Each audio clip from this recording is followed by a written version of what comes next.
Yo, what it do, what it is. Welcome to another episode of the 3-Man Weave in this bitch. It's your man Salute, of course. To the right, I got my man Docs. Hey, what's good, people? And to the left, I got my man Cruz. Yo, what's happening? You already know how we moving out here, boy. Another beautiful week in sports, man. How the fuck y'all doing about it? I'm doing good. Yeah? What's the rundown for the week? Shit, man, I mean, you know, some shit happened, some shit didn't happen, you know what I'm saying? Some shit that is questionable that happened. First thing I want to talk about is, y'all think Tristan Thompson connected with that blow to Draymond? Hell yeah. Who's got more reason to lie about whether it did or didn't happen? Draymond.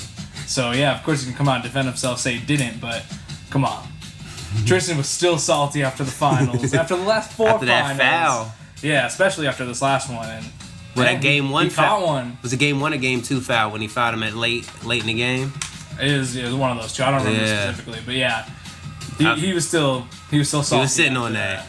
He was sitting on that shit. Like in the catch motherfuckers up who haven't been paying attention. They was at a nightclub, and they just so happened to both be there. Where were they? I don't even remember what city.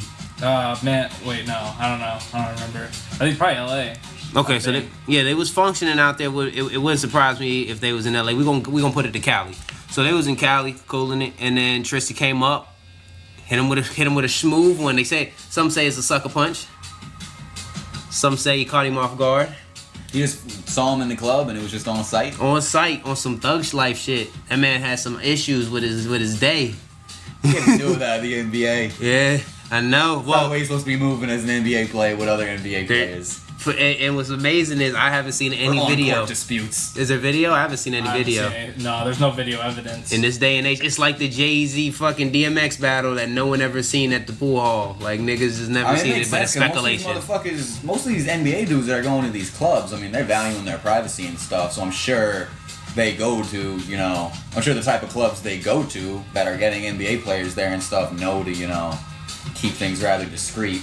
Bullshit. You know what I mean? You could pay a nigga for a club appearance, he'll show the fuck up at a Joe Schmo club. What are you talking about? But he ain't gonna be doing nothing there. He's not gonna be fighting exactly. Oh shit, I mean, in LA? If you Tristan Thompson or Draymond Green, if you're going out to the club, you don't want fucking paparazzi and this and that and all that type of shit. These motherfuckers have always moved in silence. You know what I mean? Even before the social media. Tristan Thompson? The nigga who got caught twice? No, I'm not talking about his wife? I'm not talking about them individually. I'm talking about like NBA players, like historically and through the years and stuff. Like everybody knows they be partying and stuff like that. Everyone knows they have, probably have mistresses and this. You can't blanket that. You can't blanket that. Some cats like to be out here. J.R. Smith, New York, big bottle taking it to the face while he was clubbing during the playoffs. The infamous J.R. Smith club run while he was in the playoffs for Cleveland.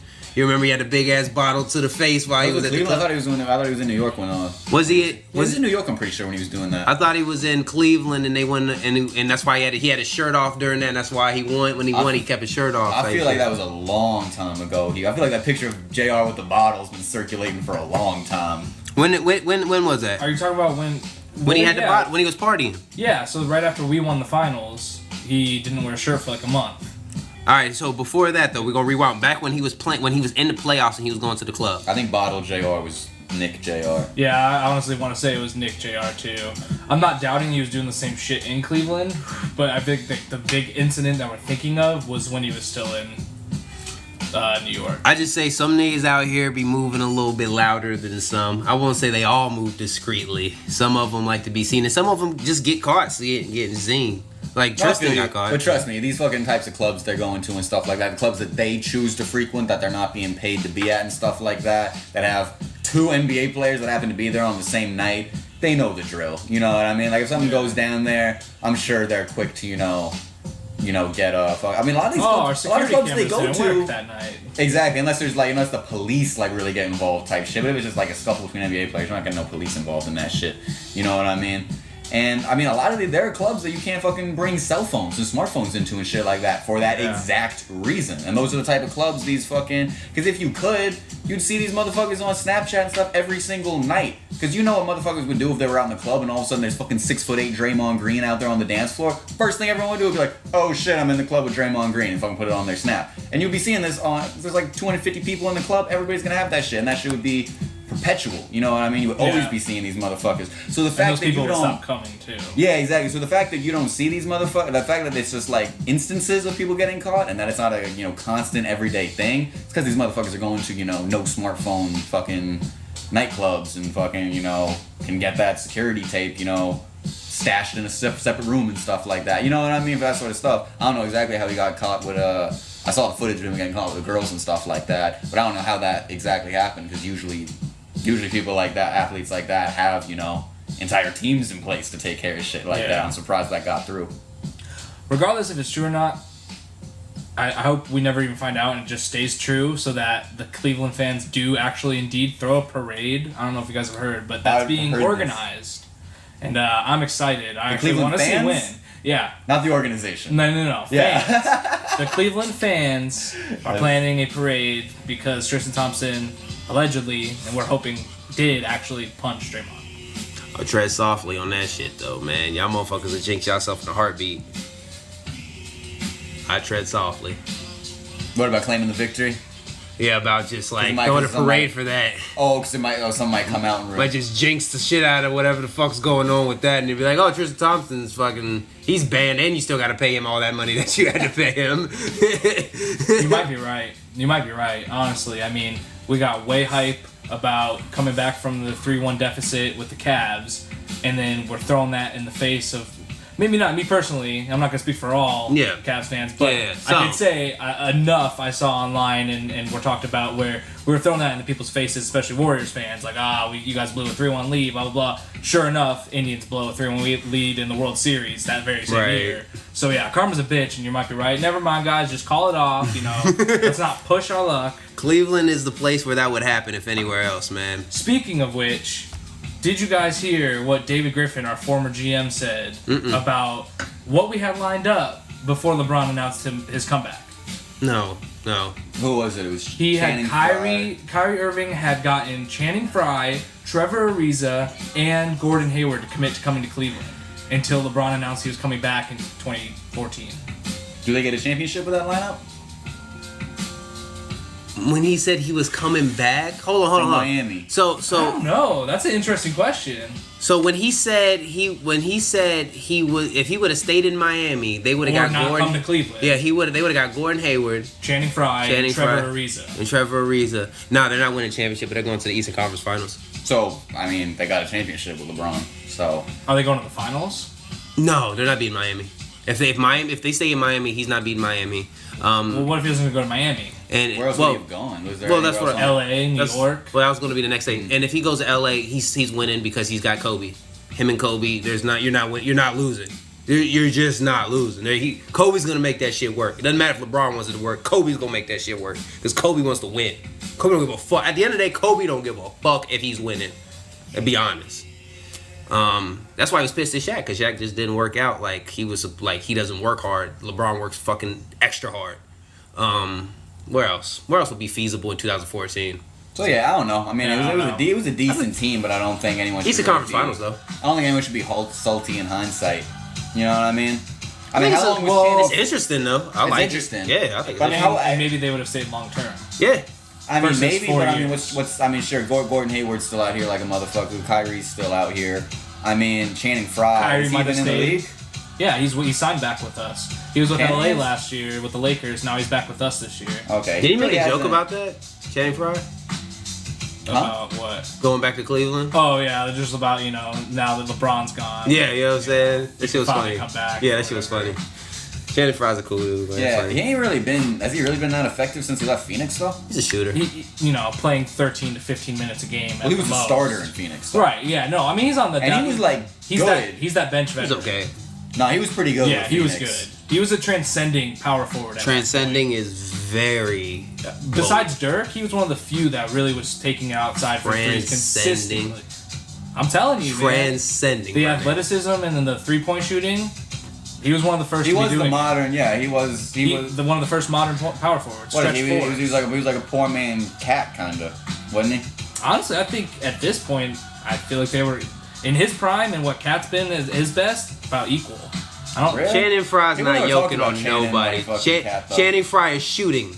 He's not driving. His post game isn't that strong. No, they just posted a throwback highlight, or maybe he did, of him like dunking on somebody, like yoking on someone. Like he was pretty athletic back in the day. I'm not riding. I can't ride with Channing Frye. Regardless, it's really... You know that Channing Frye never played for you, so you never got to see him play. Yeah, I watched him on the Suns and with the Cavs, and like I know, man, on top of being a sniper, like he could run back in the day. Like he wasn't so stiff and old.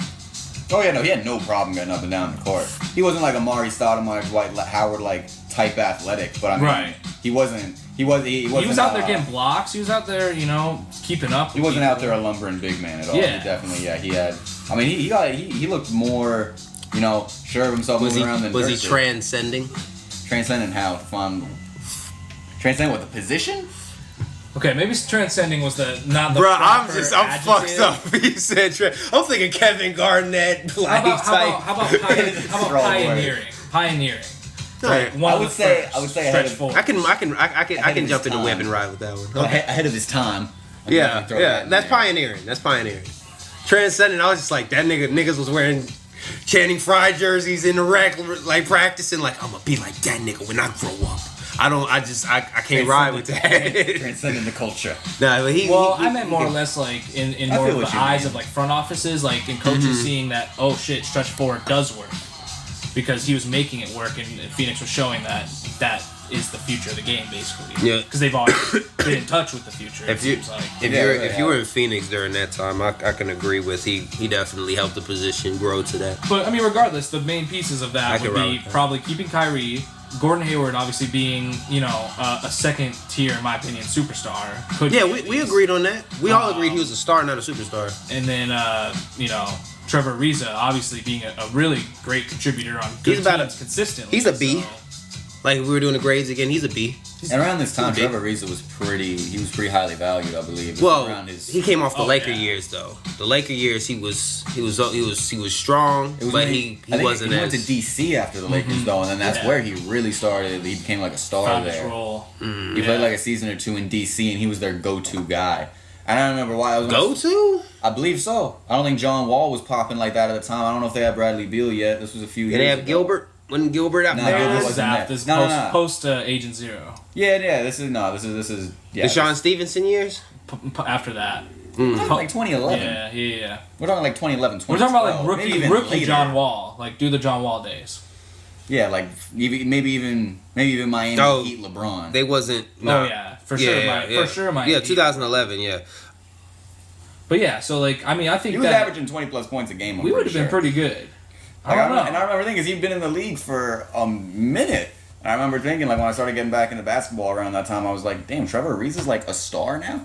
So he used to be a role player. After LA, he went to Houston for a season, New Orleans for 2. And then with the Wizards for 2. What did how did he do with them Wizard years? I'm pretty sure I just don't remember him doing that good coming off of the Laker years where he was like, I feel like that's where he started. I remember him balling in his momentum. He averaged 14.4 and 12.8. I mean, his career high is 14.9. Playoffs? Did he have did he big in the did he average more in the playoffs once? Let's see. The Wizards went to the playoffs when he was there? Yeah. I remember seeing him in the playoffs. 1 year. And no, his high was 15.5, and that was with the Hornets. Oh. Yeah, I'm not. Yeah, I'm not. So, I don't know about. I thought he was a star at one point. I think he's a really, really solid like fourth guy. Like the kind of like the glue guy, the two-way effort player that's gonna hit some big threes. He's got good effort. The 3 ahead of him in Washington were at that time. At that time, it would have been what Nene. Okay, so he was there with Beal, John Wall, Nene, because this was 2012, 13, so he's there with and some young 13, dudes 14. He was there with some young dudes and the Nene of Karl Malone's, or the Karl Malone of Nene's. Or the same. Or the Karl Malone of Karl Malone. Gortat. Yeah. So he was like the, third or fourth guy. Well, Trevor Booker was a big role on that team too, I think, so... Booker was. I remember Booker too. All right, so I mean, so I don't know. It's an Eastern Conference Finals team. I don't know. The thing I look at it, a lot of things go along with chemistry and how people get along and play together. And obviously, Kyrie and LeBron maybe didn't play the greatest together. They made it work, but I don't think that They played pretty damn good together when they were together. Well, they were just great players. Yeah, they just made it work. I don't think that it was like LeBron didn't even and like Kyrie each other like meshed that. well at all. Like their play styles aren't necessarily the same. Besides the fact that they both like the ISO, but besides that, they both need the ball a lot. Whereas that team, like a lot more distribution, a lot more sharing, a lot more movement. I see in my eyes. Well, that's only 4 players too. I would like to see how they would have shaped up as far as that. Because we gotta keep in mind that The bench original probably would've roster been similar. also included Kendrick Perkins, Anderson Varejao, Sean Marion. There was a couple other people like in that first year that weren't even there by halfway through the season. When we got Shumpert and JR and Mozgov and all that. Through the trades and what have you. Who knows what that team would have been, but I think it's a really interesting thing. But also at the same time, fuck you, David Griffin, for even bringing that shit up 4 years later. I question or whatever. that too, right? Well, he's just not a his hype job beast no at this more. point. He ain't working there no more, right? No, he's considered a front runner for whatever the next open job. Wait, no, didn't he get the job in Philly or something? No. Yeah, he did. He did. Because we were thinking LeBron might go there now. Yeah. We're thinking LeBron might get that job. Yeah, we thinking LeBron might get that job and be the coach as well and the star player. So you know what I'm saying? He's gone, but still, I don't know. I just think that's some Did they fuck ask shit him to, that question though? No, he just tweeted it unprovoked. You know what I'm saying? On some Trump shit. He just woke out of bed and decided to say something. It's like, hey, shit. by the way, back in 2012, we could have had. You know what Gordon I'm and saying? Kyrie. I don't know. This sounds like a great 2K team. I mean, it's a good team. I'm but dogging it's niggas on 2K. But the point is, they won a championship with LeBron. Were they going to win a championship with them? If the answer is no, then LeBron was the better choice. Long term, I think a lot of shit would have changed in the league. Yeah, the Golden league State would be a might whole different. Golden State got KD because LeBron was on their ass, so they had to get KD to make that strength. There's a lot of webs that butterfly changed shit, because of that. Yeah, I mean, fucking like how there was like a trade that was actually like reported briefly by ESPN about Amari Stoudemire for rookie Steph Curry. Obviously, that changes the entire. That changes everything. That changes everything in the league. That changes everything we know about the NBA for the past 10 years. Yeah, exactly. In the last 4 finals. And that's when fucking Steve 5 Kerr. finals. When Steve Kerr was the GM of the Suns. Yeah. He's like, I like that Curry boy. I mean, yeah, for good reason. I see something in him. For good reason, man. He was pulling up, bro. Yeah, he was gonna be the backup to Nash. And the thing that's funny is if you put Curry in like that completely different situation, we don't know if Curry is Curry. I think Curry would have earned it regardless. I think his effort made that shit happen because he could have just as easily just been like, you know what, Monte's better, and I'm gonna let the next nigga come through and be better too. He was like, nah, Monte's out. I'm about to fucking shine, my nigga. Give me that shit. I'm about to be that nigga now. Yeah, but you don't know if he would have. You just like situationally, you don't know if he would have been in the same situation. What his roster would have been like. What his Well, you gotta remember he had Steve Jackson first. Mark Jackson. He had Mark Jackson as his coach first, so he even dealt with the coach change in between him being Steph. Yeah, I'm just saying this overall. He could have. He could have. Everyone. Did they? What was their relationship like with Mark Jackson? Like, why did he get? They said he was okay.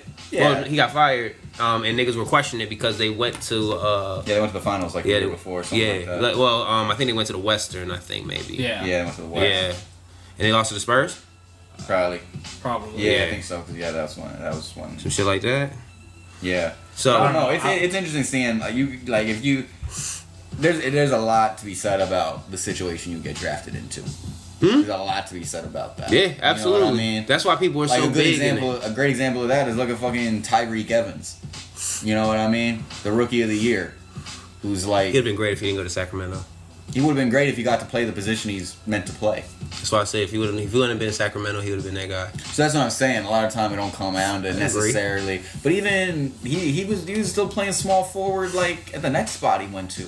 They would have developed him better. He's gone back and forth pretty much wherever he's been until this past year with Memphis, the first team that actually was like, all right, you're a full-time point guard. Like, that's kind of the point, though. Mm-hmm. It's like, why are you know what I'm saying? It's like, why? It's the same reason as like why in the MLB you don't really see hitters and pitchers no more. They'd rather develop Yeah. They'd rather focus on one. You know what I mean? Develop like your motherfucker player. just because you. How big is Tyreek? Is he like 6'6" or something like that? 6'7". He's a big Okay, dude. just because he's 6'7", it's like he don't got to be a small forward. If he's a point guard, let him be a point guard. And That's this- what all the smart motherfuckers are doing now. Yeah, I was saying in But this league now he would be we a point got guard. Magic playing point guard at 6'9". Like it's not a That new was concept. such an exception though. He was literally the only guy like that for like It don't 10 matter. years. People still saw it and could have been like, "Hey, that works." There's been plenty of niggas that switch though like that. Like There was between someone that. else who played point guard that was big. I can't remember right now. Penny Yeah. Hardaway was 6'7". He was played point guard, bro. Transcending.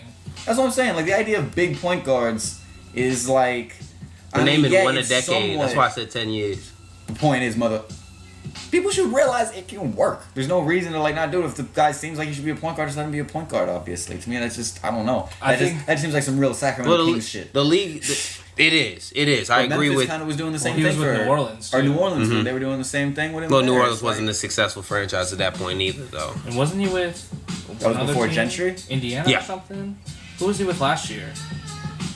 Guess he as with good as New mine. Orleans? I I don't know. haven't followed him in a while. But no, first of all, I'm just real quick. I'm with you though. Salute on Steph Curry. Like I just think like it was his destiny to like become the player he's become, like Yeah. regardless of situation. Think But I he's a do great agree shooter. that for sure, like depending on where you're at, Scheme. matters as far Right. as like how much you get to develop in certain situations. Like yeah, he might not have obviously been in finals if he wasn't in Golden State, but I think he still would have been the same type of player with the same skills and like abilities regardless.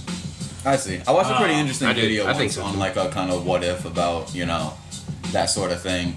And what if videos are interesting on like YouTube and stuff. The like Mike that. Of course, Kerr- there's so many. Is it Karimba? There's Koizema, but there's some other ones. Okay. There's some other people that get very, very. He gets pretty deep with it, but I know Andy Hoops is one dude. I think he does some what ifs, and he gets very. Shout out Mike and Andy. Holla at Yeah, us. shout out Mike and Andy. They get very like Andy gets like super statistical and analytic with his shit. But in one of the videos they brought up Steph going to Phoenix and they pointed out things about Phoenix. And of course it's what ifs, could have gone completely different. So it's about done. Try to get on to that next Dutch. And of course, there's Told you I got variables. something for it, baby. Yeah, no doubt. Of course, but they were pointing out some pretty valid points Got you. of why it would have been a not as advantageous situation for Steph. I don't know if it was just the fact that he was coming by. I don't know how much of that had to do with the fact that he was coming behind Nash or what it was exactly. Yeah. But they're basically saying it would have been a very different situation, and not just in terms of how successful the team was. Because when Steph got to the Warriors, they weren't super successful either at the time. You know what I mean? Yeah. So it wasn't about the fact that First round the at playoff best. experience and all that sort of stuff. Fit. It was more had to do with system Scheme and and shit. personnel. And just more sort of stuff like that. And it was an interesting video. And I don't remember all the deals, but I remember at the time I was pretty convinced. Like, damn, maybe Steph wouldn't have been. That's not like a knock on him, but more just of a like, wow, MVP. or you more just it's more it makes you. What made me think about it is like you wonder if there are other players that if they fell into like the perfect situation, if they could be so much more Absolutely. than what we think. You know what I'm saying? But What's Kobe without Phil? We'll never know. Yeah, you know what I mean. So Or it's Mike, like. because he didn't do much until Phil came around. Exactly. Nah, he was bad, bro. Well, Mike was bad I off the mean, bat. individually, but as far as like taking it to the next level, Never got past the first round. winning rings, Yeah. like. Yeah, but that takes was something Scotty else. also. But We talking about Mike Ray. Hold on, I got a personal thing about this. Hold on, let me answer your question. Keep that. Keep what you're Okay. thinking. Keep that in the bank. I feel like there's a lot of variables, no? Okay, Yeah. so before Scotty, Phil was there for like 2 years. I'm pretty sure 2 or 3. And Was he? Mike was way more successful just with the Okay. triangle scheme itself. I don't know the specific timeline, so if you No, say, it's cool. yeah, if you say so, then all right, yeah, that's, I want our listening ship to understand how I feel about this Mike situation when we talk about Mike and how Pippen is very essential to those 6 rings. Go I was ahead. saying that. You saying Phil is more essential than I think. I think Phil is very essential. He's Stop probably his the name. most essential person, but Scotty also does help that I've just situation. always been a little, Kind of ripped off been on a little that. sus on Phil. Just Oh, you from- can't. You can't. so just real quick, Just from the assets he's had. Go ahead. Pippen's first season was 87, and Jackson became an assistant coach with the Bulls in 87 and the head coach in 89. So he had him for about 2 years. That's but pretty assisting. right there. And It's he was hard already to on really- staff when he was there. It's anyway. hard. Yeah, it's hard. That's hard to. It's hard to say who you can really I account that to. I can't say Phil can't be that guy because Phil. But regardless of this, just to go back to like what we were originally saying, like your point matters regardless, whether it's what would have Mike been without Phil, or what would have Mike been without Phil and Scotty. It's the same thing. Like, back to the original conversation. But also what I'm saying is a little bit different about Mike than these other dudes. Mike was what, a number 3 pick or something like that? Number 2, right? Number 2? Len Bias? No, that was a little bit. Hakeem, it was Hakeem Olajuwon, I'm pretty sure. I thought it was like Hakeem number 1, Len number 2. Wait, no, I'm confused. Was Len a different year? I think Len was a year after. Yeah, Len had to have been a different year because it was Sam Bowie. And they played in college against each other, but it was Sam Bowie and yeah, Hakeem. Sam was 1 and so Hakeem was 2. 3. But anyway, he was a top 3 pick. People were obviously very, very high on him. You know what I mean? He was a superstar in college.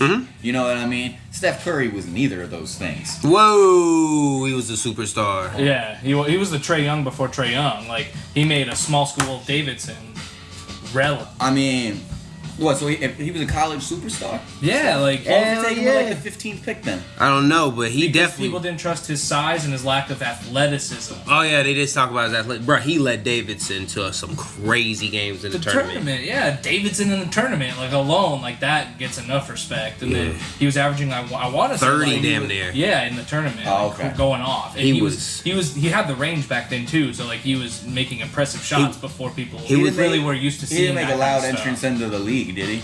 No, it started off slow. I think because of Monte and the lack of role that he had, and just the average developing into a NBA player transition. But he was Bruce Lee out here. Yeah, I was like, man, I've done it once. But yeah, and then the whole thing with Tyreek too kind of goes into what we're saying is like the situation, like the teams he's been on before. Maybe they just needed him as a wing or the 3 more than the point guard. But he is definitely the third. That was because who was Sacramento's point at that time? I mean, they've gone through a few, but they had Collison. It was there you go. Yeah, they had a proven point. Yeah, it was Collison. Then it was Rondo at some point. And and even in New Orleans, it was Rondo the year before, or no, who was it the year before? Drew Holiday. Drew Holiday, yeah. Proven players. But yeah, and I think the reason bad career choices then. Yeah. Also, sadly, him and his agent or whatever. Yeah, sadly. Hard to say. There was also like a trend at that one point where like everyone felt like their point guard had to be a really good 3-point shooter, and Tyreek's not that, or at least he wasn't. Well, yeah. And so I think that's another reason why people didn't see him in that light. Development so big, man. Especially on winning programs, you see a lot better. Sacramento just couldn't. Well, and I just think like with Sacramento's got its head up its ass. Let's be completely honest, yeah. I hope they do badly. Why I think because I don't know. They really do. Because I think they're building something good now. Maybe. That's hired some new people in the past year or something like that. But the past same GM, same ownership. They have the longest playoff drought in the entire NBA. Yeah, they did. When was Mike Bibby was on the fucking Kings the last time they went to the fucking playoffs. That's only now, right? Because the Sixers got there this year. So like now it's the Kings that have the longest drought. I thought that just got broken this year. Yeah, it did. Was pretty. But it wasn't the Sixers. Isn't it like 14 years or something? It wasn't the Sixers though. It was another team because the Sixers was going with Iguodala. Are you sure? But the Kings have never. I can't remember what team though. It was a team. Even like the Suns and their like long playoff drought, they've at least had like that. It's not that long though.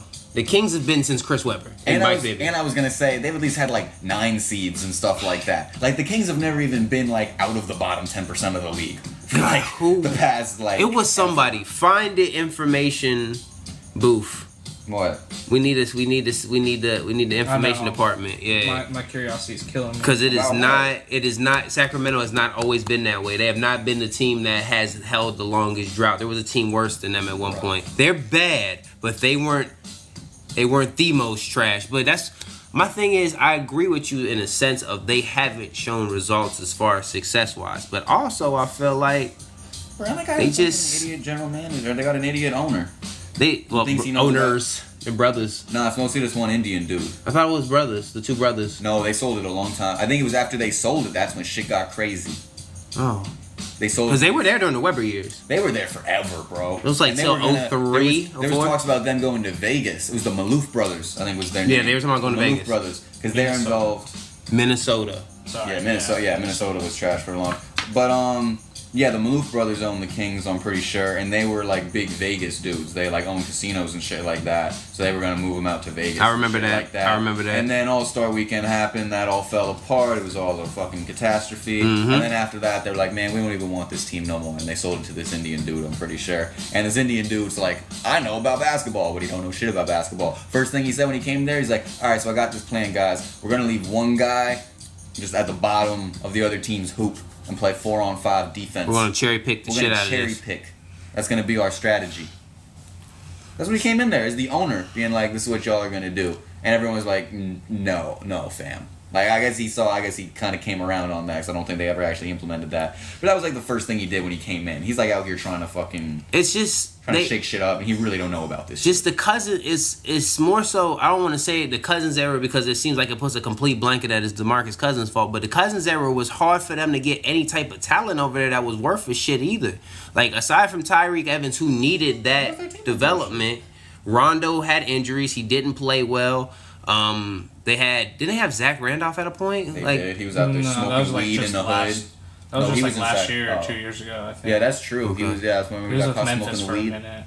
Well, even in hella dumb fashion. I'm gonna go complete opposite of what these other NBA dudes are doing. I know. I'm gonna go. I'm gonna go though. I'm gonna go to the point of last year type shit because they weren't good last year either. So I'm gonna go to the point of last year. That's why they got Bagley because they had like the fucking second worst record. And Harry Giles, he was just hurt. So Harry Giles was like a top 5 pick. He's another 6'10" dude who does a lot of shit, and he looks really good this year. So that's why their development I think is better. But I just don't think they had the talent either. Well, it's just like the moves they make in the drafts they do. Like they drafted Hassan Whiteside in 2010, and just didn't stick with them. He had to play in the D League though exactly. too. Yeah. And then they had. That's a great pick in hindsight. They traded for the draft rights to Jimmer Fredette. That was a risky one. Yeah, that was risky. Yeah. They took Isaiah Thomas, which was actually. Okay, you can't even. I don't give a fuck about who you take with this. Take somebody's mama with the 60th pick. Like it really don't matter. Like, but that was a good 60th pick. It was. It's a good but pick. I mean, that's like. But I don't even. The players aren't panning out. I don't give Thomas Robinson. Enough said. Actually, not nearly enough sex. I do not know who that is. He was a player from Kansas, actually a pretty good forward in 2012 draft, and never did really anything in the league. Maybe it was Sacramento, bruh. Yeah. That's what I'm saying. Like, maybe Sacramento's fucked up. Because all these other players, they don't really... Well, you can look at all these guys. It took them time, and Sacramento does not have time. Hassan Whiteside needed a couple of MBDL years, then he got the MBD. How do they not have time? Sacramento's got nothing but time. Because they're trying to win. They're not, like, when you've lost they're not winning no time soon, bro. They're not pulling a Boston Celtics. We're gonna get Ray and Kevin and Paul over here. But that's not gonna happen. When you're bad for so long, you gotta get better sooner than later. Because you can't just keep telling niggas next year, even when you feel like you got a 5-year plan. You gotta be like, yo, I gotta kind of make this a 3-year plan now. No. You gotta be like, hey, motherfuckers, it's a 5-year plan. When you're in Sacramento... That's what Philly and Phoenix ain't Sacramento, but it's they got lineage. They got fan head. Sacramento? No, Phoenix and Philly. Phoenix and Philly. Too. They do, but you gotta win. Like you're in Sacramento already. I understand you gotta win, but like as far as like fan support and stuff, I hear all the time they still have one of the better ones. So what's bad teams? What's the difference between like a Philly why would you have to handle a Sacramento rebuild different than a Philly or a Phoenix rebuild? Because Philly's been around long enough where they had more. They can trust the process. Nobody trusted that shit. They trusted dogged at the time, bro. Well, they dogged it, but they are the ones. The fans may have dogged it. The media may have dogged it, but it looks like Philly rolled with it too. They came and they realized now the results speak for itself. But that was, I mean, people were talking about. I'm not talking about the fans in that case. I'm talking about the business. They weren't happy with winning. Nobody was organization, like, hey, bro, we Philly, so we cool for losing. The organization the organization said they can wait on that guy. One, they've seen more success than the Kings within recent years because they did have the Iguodala years where he still took them motherfuckers to the playoffs. And Sacramento hasn't had that since early 2000s. They're a small city. They're already on the brink of one owner trying to move them to Vegas. Motherfuckers is like, we gotta win now because we ain't got shit else going for us, and don't nobody want to go there. But to me, you don't have a Popovich. People don't want to go there. To me, it's like Gotta find a way to get them. They've been doing that for this long though, and the results speak for themselves. You know what I mean? It's like you gotta realize that you're not gonna. I need a worse organization to get unless you got Danny Ainge as your GM or something. Orlando. I'll say Orlando's a worse organization than them. Than Sacramento? Yeah. At least Orlando's been to some finals, let alone conference he's talking about current organization. Yeah, I'm talking about just within time. Yeah, like overall. No. I say Orlando. Sacramento Orlando's got a way better history. Hasn't even been to the finals. Have they? They fucked up the since they've Shaq moved to situation. Sacramento? They fucked up the Shaq situation back in the day. They didn't pay him enough, and then he went and won finals, and they were right on the cusp. Dwight Howard ended up being a fucking pain in the ass, and after taking him to the finals. Yeah, and they couldn't pan that shit out, and I mean they got honestly the players more than the ownership got them there. They got lucky. Turkoglu was so fucking good. Oh come on, man! Who put the players Turkoglu there? never played like that. Turkoglu has never played like that. You can throw a bunch of niggas together and not expect some shit to happen. He played in Phoenix after that, and he did not do that. He didn't. Yeah, exactly. That's what I'm saying. Turkoglu happened. They caught Turkoglu in a time where Turkoglu just worked. Prime Turkoglu. You know what I'm prime. That shit was like a fire meal. Nigga. Give me some prime Turkoglu, nigga. But that's all I'm saying is Orlando. I think is more lucky than anyone in the league, in my honest opinion. Well, yeah, they sure as hell were luck with the way they got those picks to make that whole thing run in the '90s. There you go. Yeah, the documentary and shit. I remember that. I mean, that's where I'm kind of like Sacramento's gotten the other side of that. They got the other end of the stick. Bad luck? Yeah. They got the shit luck. Orlando got the good luck. Definitely got bad luck. I don't want to put it on straight just like decision making. I want to say they got some shitty blows. Jimmer Fredette, I will not forgive. But they've had some good picks. He went out to China and was like roasting motherfuckers. Yo, he's been... Stephon Marbury. What? Have you guys watched the basketball tournament? Stephon was a star, though. Motherfucker was an all-star and shit. What? Have you watched the basketball tournament at all? I know what you're talking about. Jimmer's in it. No, I don't know what you're talking about. Yeah, it's called the basketball tournament. But it's... I'll let him do it. I don't know how to describe it. It's like a national, like, rec league tournament, but full of, like, college, former college players. It's like alums. Maybe fizzled in the NBA or things like that. Like, there was a Scarlet and Gray team that had Jared Sullinger, Aaron Kraft, and a bunch of other former Buckeyes. From Ohio. It's like alum games. Jimmer Fredette's team went to the finals. I don't know if they won or not, but, like, he was balling out. Yeah, no, like all these NBA guys, they go over to China and they're all, like, starters or stars. Or yeah, that's what I'm But now Jimmer was averaging, like, 45 points a game or something like that. Like, it wasn't, like, it was, like... not even realistic numbers for like the NBA. He was shooting like fucking like 70% from 3-pointers. They put the goal down to 9 feet. That's what happens. It's China. They put it down to 9 feet. They changed the rules a little bit. I mean, they got other.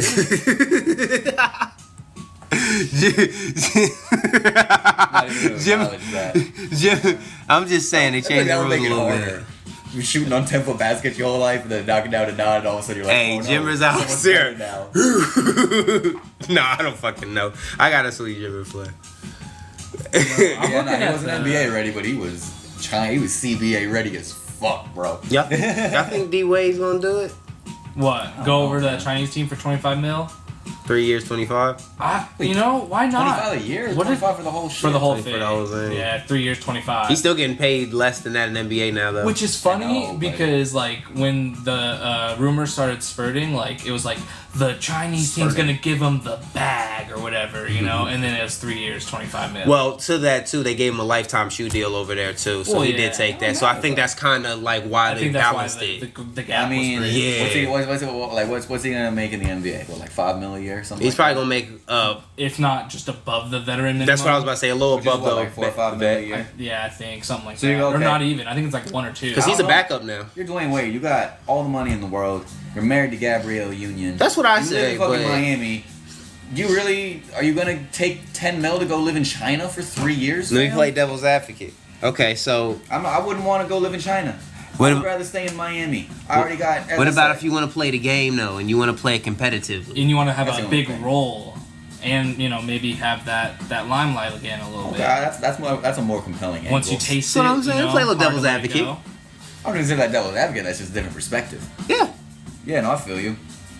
So, I mean, if that's the reason, but if it was monetary, I feel like that's. I'm not gonna say stupid, but it's like that just seems. I think that's why I would offer him 3 years instead of 1. Yeah, stay in Miami with your family and fucking not have to live in China. Cool it, It's not like you're going from Miami to like Paris or some shit like that. I think you don't even know that he's playing for like the Hong Kong Sharks or like the fucking Shanghai. I think it was Shanghai. Oh, wait, it's Shanghai? I think Shanghai. He might be playing on like some fucking the Sacramento Kings of the CBA or some shit. Nah, like he that. knows better than that. He knows better. He's a vet.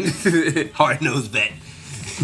I think if he really has a sincere wanting to be that guy, he'll probably he can take it.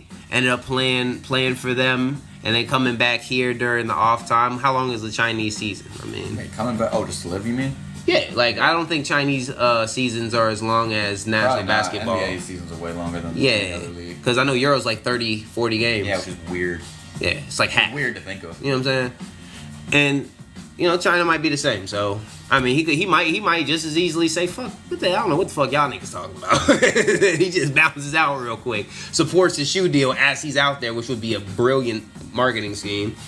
You out there, you become the man wearing the shoes that you just got the lifetime deal on. Shit. I mean, I guess. Had a statue beside Marbury. That's the thing though, Marbury was like a scrub here, like when by the time he left. Okay. I just said earlier, Marbury was an all-star. No, that's what I was saying. Yeah, no, Marbury wasn't like Jimmer. You know what I mean? Where Jimmer's never worked Coney out. High's finest or Coney Island's finest. Yeah.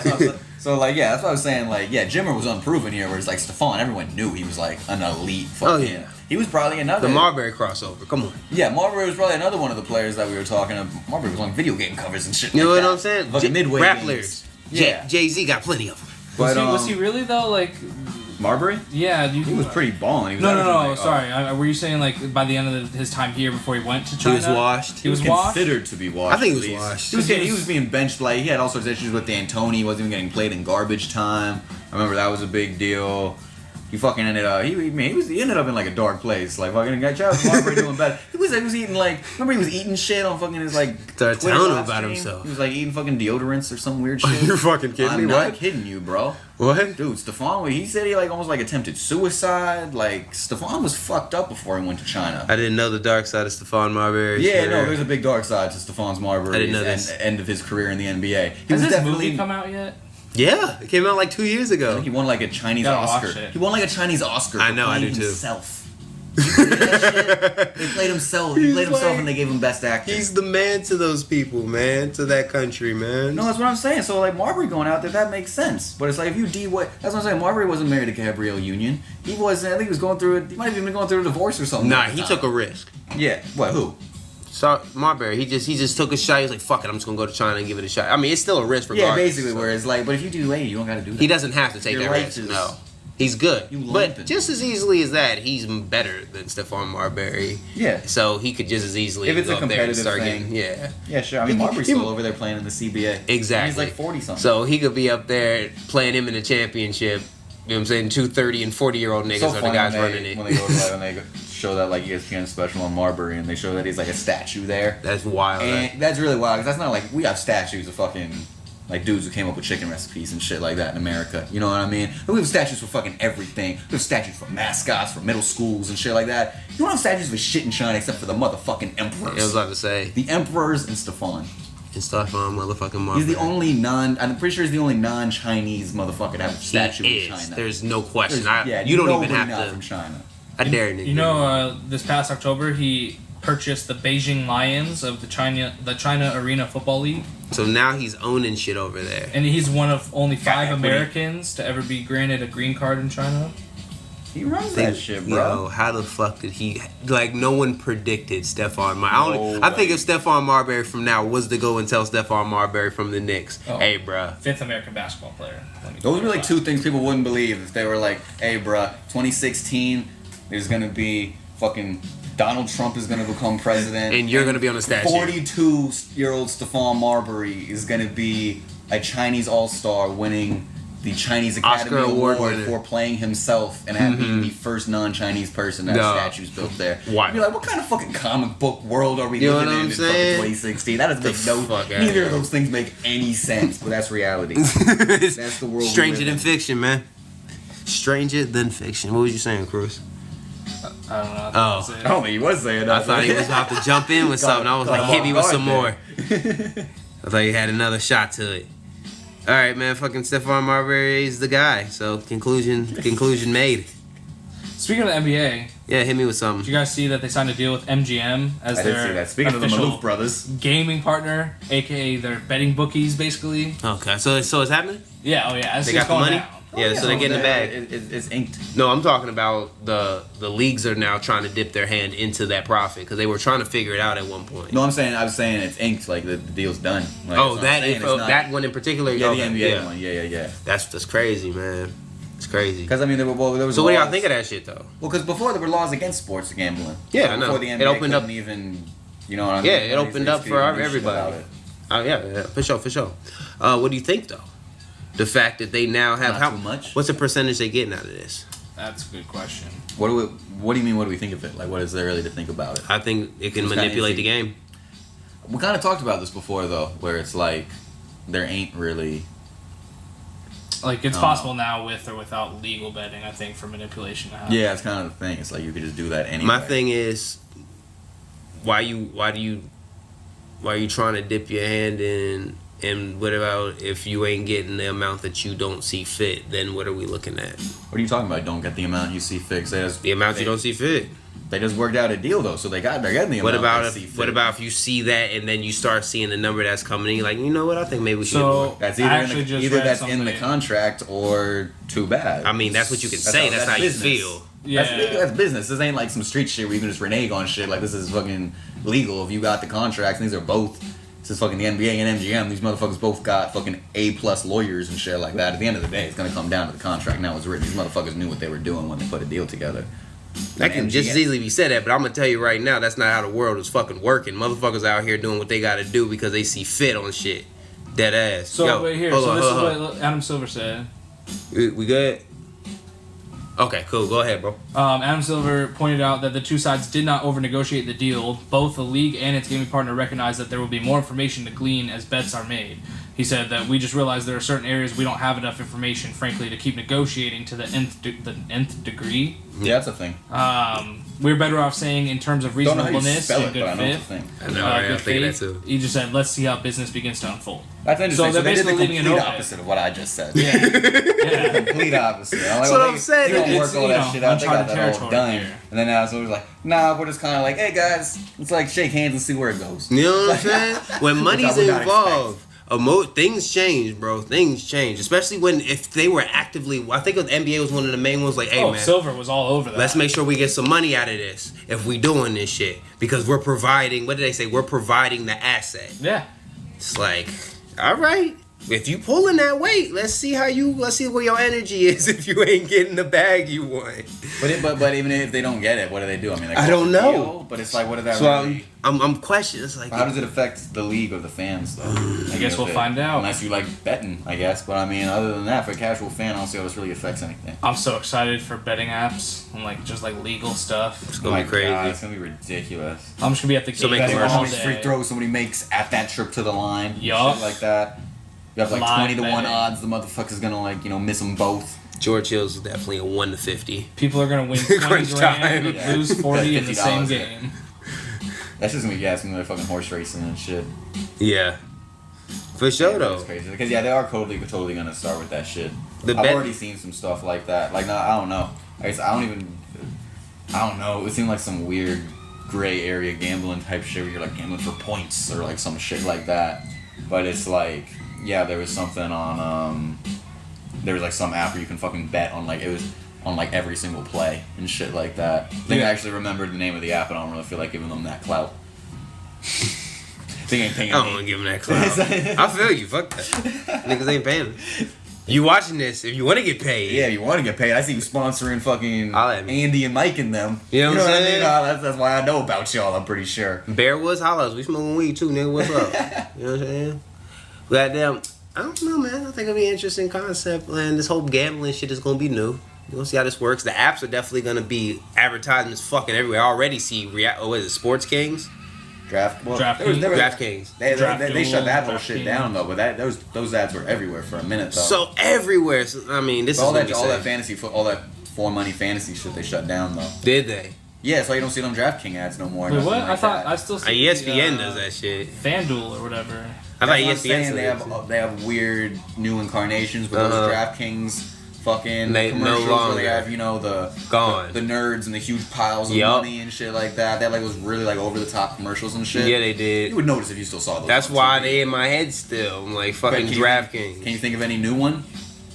Can you think of any? They just got a mobile app to get into the sports betting. Well, that's my thing. I think They're getting back in. But that's my thing. I think they were really big on the NFL, and the NFL was all illegal. Well, at the illegal point, but now everything's back a go, so they're probably jumping back in. I see what you're saying. That makes sense. But I'm saying, but that's why you. I feel you. Like there was a thing where you couldn't go 5 minutes without seeing those ads. You couldn't, bro. That shit killed me. And then they just stopped. You know what I mean? Yeah. Like you might not really. Now they're back on. But yeah, now that you think about it, you know, what I mean, you think about it, you're like, you know, yeah, they was off. You didn't see nothing like that. They was off for a minute, bro. They was. I don't remember seeing shit. They were everywhere, and then they just died in like 2000. What you say, 16? Yeah, something like that. About They 16. made an official ruling on like, or they basically ruled that was sports gambling or something. It definitely is. Yeah, I know, they were trying to say it wasn't or something like the that. fuck? There's like some similar shit. Like, I went out the sidebar at all, but fucking just like Steam. They have fucking their CS:GO guns, all your in-game items and stuff. Yeah. And they're worth like fucking all. People pay like crazy amounts of money. But you can just Dubai get and it. shit like that. But the thing is, it's a game like for kids. So it basically turned into like an underage gambling ring. And like the fucking like they started getting like they had like I play you for that shit, nigga. Like just recently, well, they weren't even playing. It's just real money. It's just literally you buy these cases and then they fucking just give you a random item and it might be worth 2 cents or it might be worth $700. You know what I mean? So it's literally gambling. It's like playing slots. Yeah. In a fucking video game. And then the thing they give you can either get $1, you can get $700. That's genius, man. And but it's all like so these like 14-year-old kids that are like becoming like gambling experts and shit like that. And then yeah, fucking I don't know what the ruling is on it now. I don't know if it's changed yet. But yeah, motherfuckers stepped in and started being like, yo, this is a casino for kids. This is a digital casino for children. It's a transcending game. With real money. It's a transcending game. I think we got the title for this episode. Oh, yeah. Most definitely. Transcendence, guy. Speaking of which, you guys see the new Lakers jerseys? No. Are they actually new or are they just like the same jerseys they've had for the past 40 years? Yes and no. Let me tell you. I felt like you were gonna say that. What the fuck? That's the same jersey. The white When one you see is the extra purple, cold. When you see the purple, you'll disagree a little bit, but Yeah, it's got the black stripe on it. yeah, I don't like the purples, but you know the yellow goes back to the classic, you know, numbering and the white shadow with it. It's pretty nice. That white one is cold. I'm really curious to see now that it's the LeBron era. Do they stick with the traditional purple and gold away at home look and only wear whites once in a while, or are they going to look at whites as a home and then the purple and gold on the road? I think it's more so what Magic wants to do. I think Magic will stay traditional. Bro, the NBA been fucking up. I think Magic will. Motherfuckers don't even wear white at home no more. I'll be watching the game. You're right. They flip jerseys like a motherfucker. I'll be watching my game so. with my girl, and she'll be like, so like which team is which? Because like you know on the scoreboard it has the colors, and both the teams will be wearing blue, or like both of them will be They do red. that shit. That's just suspect. I was like, ESPN is crazy for that every time. For the scoreboard, Yeah. No, the uniforms will be the same. No, that's I've never seen that. dead ass. Wearing the same color? Yeah, because my girl would always point it out because my girl don't know the fucking teams and logos. You mean actually playing the game? I thought you meant scoreboard too. Yeah. I mean, I'm saying she'll be able to figure out, like, she'll look at the scoreboard and be like, oh, it's, you know, the Celtics and the Bucks. And both the motherfuckers will be wearing their green jerseys. Really? And then they'll be playing on, like, a court that isn't green. Like, not in that particular standpoint, but you got, like, you know, there's certain people that don't even play in the same color. The Jazz, when they're wearing the alternate red, yellow, and orange jerseys, but then, like, the fucking scoreboard will still have the green logo. They dead ass will have the same. He's talking about playing against each other. No, I know. I've never seen that. But no, people dead ass will both be wearing the away jerseys because my girl started. It's something you probably wouldn't notice us being us, but my girl notices the fuck out of it because she's like, which team is which? You know what I mean? She'd be asking me, and I'm like, I can't fault you because these motherfuckers really are wearing the same colors right now. Huh. Okay. I'm gonna look for that. But yeah, I don't know, because it used to always be white was home and fucking... Yeah, that's what it was. Except for the Lakers. Motherfuckers wearing white on the road these days. They just switch jerseys now because it's popping. They just do it all the time. We changed our complete colors at the end of the year. Remember? That's just weird, just because Miami. Man, we changed our complete colors basically. We became the black, the blue, the light blue, the Miami Vice colors. Y'all logo is Those still red. aren't like, yeah, that's not your main colors. That's my point. That's what I'm saying. We completely just changed our colors halfway through just because they jerseys. I mean, that's just like a retro jersey though. That was not a retro. That's a whole new jersey. We never wore them colors. Well, I'm not saying it's a retro as in like a literal sense of like it's something that they're bringing back, but it's a retro look. Well, what are you defending right now? I'm just saying they changing jerseys like a motherfucker. Oh yeah, you're trying to say that your team changed colors. Like that doesn't happen. Well, like, NBA, that's an exaggeration to what the NBA is just changing shit all the goddamn time for jerseys. They don't give a fuck about that traditional shit. You know what I mean? I like it though. I do too. I liked our new jerseys. I wish we would get those colors. Yeah. Or like the Bulls ones that we're doing now, the powder blue with the cursive Chicago. Let me see it. Oh, you ain't seen those? Nope. That's gonna be the new ones. Those are tight. Let me see them too. Oh damn, niggas is spitting now. Yeah, they spitting now. Bars. Oh yeah. Okay. Is this Doppel? Yeah. Yeah, this is the last song. Be like, on the last song, this motherfucker's like, all right, bet. I'm gonna give you some bars real quick just in case you was listening. I was gonna say, when you said put on some doppelgangers, I'm like, I didn't even know they had instrumental albums. I just knew they had rap albums. Nah, they got some, but he just ended up trying to throw some beats in there, Yeah, he threw some shit at us at the end. Because it's literally entitled Beats on the fucking joint, too. Sneaky. You know what I'm saying? I got you, my niggas. Fair play. Fair move. But yeah, man. Bring back white home jerseys and color away jerseys. No, man. Make shit simple. No, man. Fuck that. Keep it swaggy. Keep it complicated. Make them guess. But I'm just saying you make them guess. Make them guess. Keep them guessing. I'm just saying you can wear white for half of the games, and then the other half, you just switch up whatever the fuck you want. Halftime, just throw a whole new motherfucking jersey on. I feel you, my nigga. That's some cold-blooded shit. I like it. I need to get me a fucking one of them black Booker jerseys sometime. I was He's tripping. spitting again. I was tripping. God It's damn. actually white, but it's got the light blue outline. That's hard. That's Yeah. that's clean. But yeah. That's clean. You're gonna see everybody rocking those. I already know. Yeah, those are hella tight. Those look like some ABA uniforms or something. Like, I don't know why. It just looks like a That's because of the throwback. stars. Yeah. It's like maybe like the Nets old type shit or whatever. Yeah, and the ABA was just fucking. It was just big on this. The fucking red, white, and blue ball and shit. I know. It was just flashy with their shit. It's like almost like a Harlem Globetrotter league. Just like in the I way liked they it. carried themselves. I mean, in all that, the basketball They had the dunk style, all the that dunk shit. Contests. They had the fucking. Yeah, it was lit. Yeah, It was dope. That was swag. That was where swag is. Yeah, absolutely. That's where it was developed in the early stages. So, y'all, man, fuck it. Shout out LeBron, man. Motherfucker built a school. Shout out LeBron. Made a fucking school. Shit, I mean, of man, course, right. with a gang of other people who helped him build this thing. Of course, shout y'all out too. Yeah. But this nigga put up his funds for this shit. Shout out to LeBron, man. And probably a fair amount of his time, I would imagine. Absolutely. On top of everything else that the kids get that go there, you know, the free bike and the free lunches Meals and the guaranteed scholarship to the University of That Athens. shit is crazy. Financially, On top of the fact he's already put 150 kids through college. I was gonna say Yeah. he already paid for a group of people's tuition already, I think, and now he's paying for more. financially, Battery might be done. that shit is crazy. Hold on. Yeah, rappers. All right, bet.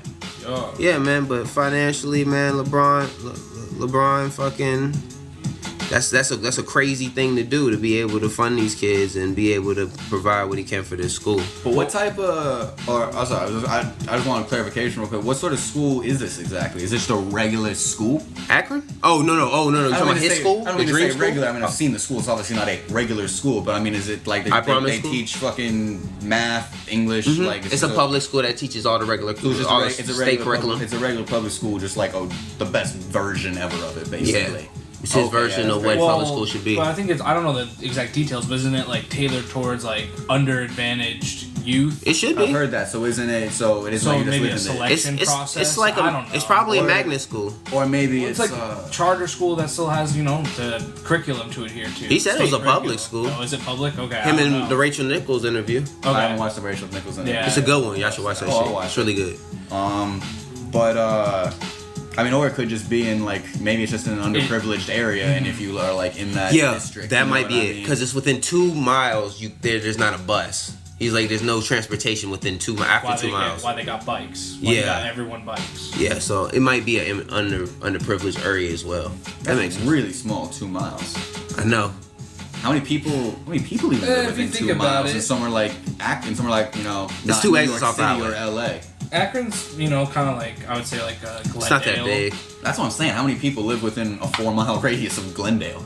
You know, think about it. I wouldn't think enough many. to fill a school full of kids. There are. Yeah. Okay, that was. And I think he probably centralized it to a space where it was needed the most. Oh yeah. No, I was just thinking if you'd be able to fill it. That was my only thing. Oh, he'll fill it. I was like, can you fill the school with I think a without 4-mile question. radius? Because I'm thinking of high school I went to. I'm like, motherfuckers were coming to my high school from miles around. You know, For sure. most people who went to high school, they probably had some kids there that were from like way the fuck out somewhere. Well, you know this is what I mean? elementary school. That's what I was about to say. This is elementary too, so I guess it's gonna be more. Okay, yeah, I don't even know localized. like what it goes up to. I'd have to look. Is it K through 6 or K through 8? Because in Ohio, most of them are K through 8, 6. I mean K through 6. Right? And then there's a junior high or middle school. I went to a K-8 school, and I think I've heard stuff. That things is are wild really- when niggas tell me that. Word. Yeah, it's so Yeah, weird. In fact, my brother did. No, my brother went to junior high when Yeah, I he went went to to one seventh. school before high school. That shit is wild to With me. like But most people of do the- that, yeah. Most of the It's same wild. motherfuckers. That's what's crazy, bro. I went to 3 schools. After 5th grade, I went to middle school. After 8th grade, I went to high school. My girl went to the same K-8 school with me, and we were talking the other. Our graduating class was like 140 kids. It was like we had fucking 2 grades paired up, so I'm pretty sure it was like 80 kids or 60 kids or Jesus something like that Christ. graduating. That And is it's like so I know many. all one of the 2 people I ran into in Flagstaff went to fucking that K-8 school with me and shit. Jeez. Like motherfuckers still know each other because like Yeah, there's not. if you very with a many, motherfucker y'all. from like 5 years old to like 12, Ain't like, a lot of y'all niggas. yeah, it's man. like you know a motherfucker for more or less, even if you ain't like talking to him like that. How your summer, nigga? I was with you the whole fucking time, nigga. Don't ask me that shit, nigga. we would see motherfuckers in the summers. Yeah, that's what I'm You know saying. yeah. Like niggas can't even have a break because y'all niggas is just so close. Yo, hey, I know there was some shit going on with the Madden too, man. The soundtrack you were showing me off mic. That Well, shit- yeah. First of all, real quick, how you feel about the cover?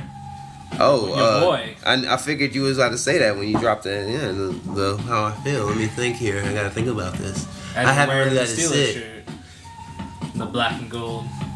It's beauty. It's royalty, baby. It's what you wear when you doing it. I think. The shade of piss, in my opinion, but Yeah, it's also the shade of the golden chalice. It's that gold except it's right really there. not even gold. Like I don't understand how them in Michigan could be like, oh, our color's gold. Nah, that's Because when yellow, you win bro. enough rings, That's baby, yellow. it feels like 24. Ow! 1K everything. Wiz Khalifa was calling that shit yellow. Hey, man. And what it do? Huh? What it do? What do you mean what it It do? went gold, then it went platinum. Hey, you know what I'm saying? It levels up, baby. Then went yellow after that. It leveled up. But I think it's dope. I think it's good for him. The Madden curse is no longer a thing. I mean, you proving that. Don't come at me with no shit, no side shit while we on mic. That is not a thing. It used to be. It was. It Hopefully was. it doesn't come back. It ain't coming back. You can do whatever you want to do about it. But he's fine. The soundtrack is about as dope as the cover, though. I will let you go. Go ahead. Give a couple standouts that you see, man. I mean, just right off the top, Anderson .Paak bubbling. That's a nice way I'm to loving kick it that. off. That's Yeah. nice. I'm loving that. You got ASAP Ferg and Rocky on there. What's Ferg got? Eulogy. Never heard it. I'm guessing it's Original. gonna be either a Madden original or on an upcoming Debut. project. Yeah, debut a song. J Rock Win is on there. You gotta have that. Flatbush Zombies. What made song? the cut. Headstone. I know that song, but I don't know that song. Denzel Curry is on there. Hey, he's having a big year. Just Then, dropped his album. You still got some OGs. Pusha T, T.I., really an OG, Nori. Yeah, I know. Hey, shout What it out. T.I. and are new T.I. and Nori songs? I'm gonna guess it's a new T.I. song. Ones It's we're not called familiar- Laugh at You. I've never heard it. Yes. Shit, I don't know new T.I. though, I'll be And honest. Nori is Don't Know featuring Fat Joe. He's I'm got not a Nori Fat guy, Joe in it. Yeah, I've been Nori heard and Fat Joe could be 2018 or like 1998. That could go Yeah, either it way. can be Or wherever you're going. 2003. No, anytime in between there. It's like, What's weird is, man, I see a lot would of most originals. likely be 2003. But it could be new. It If could it's on be. the soundtrack, I'll be guessing. I'm But if thinking it somebody could be just- original. If somebody just presented me, if someone was like, hey, here's a Nori and Fat Joe song, I'd be like, this is probably circa 2004, right? Seems like a good just time. on face value. Seems like a good You know time. what I mean? You know what I don't see though, literally at all, is like anything but hip hop and rap. That's interesting. Unless Pop? I'm like, We were just talking about pop I don't know music. what Blackway is. You think there aren't no fucking country boys that buy Madden games though? No, I just think it's the most That are gonna be a popular little bit genre, so you're playing disheartened. the numbers game. I mean, fuck it. We listened to fucking good Charlotte and shit in 03, and you know the most trappest of niggas was playing that shit. I did not know that. Probably knew Fall Out Boy dance by the end of that motherfucker if you played the season. So yeah, why can't there be the balance? Like I think this is a dope playlist, but why can't there be also like a rock side to it, or something like? Well, because because none of the NBA. I grew up on the NBA Live games. They didn't have nothing but hip hop. Well, that's a different culture. We're talking an NBA versus NFL here. I think the NFL is probably getting there. Are we talking like the personal? I mean, I don't know. I think the market, the demographic you're going for. Okay, so I thought you were talking like personal preference. Yeah, I'm cool with both. Yeah. Both. Because I think kids all over now love rap. Like, oh, for sure. Love rap to the point where they're probably not going to complain too much that there's not a lot of rock. I think more so in the demographic of who's playing Madden at this point in time. I think back then it might have been a little bit easier to push a mix of both. I think now if niggas heard country, what country song you finna hit me with? I mean, I never heard a country song. They had a lot of. I'm giving or like like a EDM, not necessarily like rave music. You could have played a like Skrillex. The popular one, yeah, Skrillex or but Avicii. Yeah, and I'm surprised there wasn't like. I mean, EDM's so big right now that it's surprising that there wasn't something like that in there. Listen, there used to be in the past couple years. You can put that. You can put country. You can put any of that shit. No country. You can't put country in there. You can definitely put country in there because the good old boys still definitely play football. I know. I'm just. I'll turn it off. That's why I was surprised. I know. That, speaking of soundtrack, we need a soundtrack right now. But no, that's what I was thinking. I was figuring there were probably some country boys, picking up Madden copies. I mean, the offensive linemen that play on the teams, they want to play, and they're bumping Jason Aldean and whoever else is popping. I pulled one name out of the hat. I'm gonna throw out Kenny Chesney anytime you ask me. I don't know if he's still relevant. I don't know. People who don't know country will name whoever won the last whatever the biggest CMT award. Darius Ruckus or CMA award. Darius Rucker. I said Ruckus. That sounds like a hip hop version. Ruckus. That sounds like fucking Boondocks. But hey, at the same time, Rucker. I just think of Rucker Park. That sounds hip hop to me too. So I don't blame Darius Rucker. Wasn't Darius Rucker and fucking Hootie and the Blowfish? He is Hootie. He's Hootie. Yeah, he's Hootie. And then he fucking went off and became Darius Rucker and started hanging out with a bunch of white people. We keep calling him Ruckus, isn't it? Or is it Rucker? It's Rucker. Okay. It's really Rucker. I'm so fucked up. That's what I'm saying. It fucks with your mind because it doesn't sound right. He's Hootie and a country singer. If there was a black country artist named Ruckus, though, that would have some Boondocks connotations right there. That already was an episode. Off top, it was when he was a racist ass country singer. Yeah, wasn't that season 3? Yeah, with Johnny Rebel. They did way later, where they Johnny took Rebel. 5-year. Yeah. They took. That was based on a real dude. Mm-hmm. Yeah, I went on Wikipedia after I found that shit out. I was like, this is wild. They do that a lot, actually. They did that shit with most of their shit is based on real I was about to say, one that really fucks people up is the nigga versus nigger joint on the fucking Boondock joint with the teacher. He was like, they had Adam West as I said nigga. No, it wasn't Adam. It wasn't Adam West. Adam West wasn't it though. He was R. Kelly's lawyer. It was the other dude who was on How High. He was the dean. He was the president. No, that dude's black. No, the president. It was the president on How High. I think so. Fred Willard. He was in fucking the white Man and shit too. Yeah. He was the boss in Anchorman. The boss in Anchorman. Yeah, that is him. It's that same dude. Yeah. Yeah. That was real. Like most of their shit is real. Like I was like the fucking gangsta ass Bob Ross episode. Remember where fucking That's Riley, my shit. I love Riley that starts learning to pay. He's a Tom Scott sample on there. That's my shit. The Tom Scott song that Pete Rock ended up sampling. Yeah. That's like one of my favorite. Yeah. Oh my god, yeah, that shit's crazy. I think they used that in Cowboy Bebop also. Cowboy Bebop's music's legendary. But they used most of the original soundtrack for that. But I remember that shit was crazy when they hit it with because they used that sample, which is American. I think it's called Today. Yeah, you would know off top better than me probably, I guess. But I'm familiar with that. Yeah, because the original sample, it's like more slowed. Yeah, it's got it's how whole nother vibe. Oh my god, it's crazy. It's dope. Not to fucking deposition or whatever. That original sample has a similar vibe to that Idea song I was talking about. Just that spacey kind of like. Ooh. Shout out Idea. You told me to listen to the Dive part 2, so I'm gonna dive into that. But So, how do you feel about Migos being on there twice on the soundtrack? I was about to ask, do you have any more standouts on there? Well, the Migos being on there twice. Which songs? Superstars and They Can't Win, which one's is from Coaches too. Madden original. Yeah. I could see Quavo making a song, definitely. He made one for fucking Brandon Marshall, so. Wow. Another one for me personally, P-Lo. I'm glad to see, Heartbreak Gang. He's I Am Sue and Sage of Gemini. He's like the third. Yeah, he's the third wheel to the Heartbreak Gang. I would say. I guess I don't know if you're gonna. You see what you didn't even catch what I did there. Hey, but anyway. I like that I Am Sue song that was in, what was it, 2K17, I think? He had a song in there. Did he? Oh, I Am Sue did? Yeah. Yeah, I heard it. Yeah. That's I like the only remember it, song though. I've heard of his. It was, I think it was Love My Squad. Yeah. Yeah. That's the one on the radio, huh? Yeah, that was I never hard. heard it on the radio. It was just Phoenix. We don't fucking really play like He's from rap on the Cali. radio. I'm saying We we play a don't. lot of Cali though.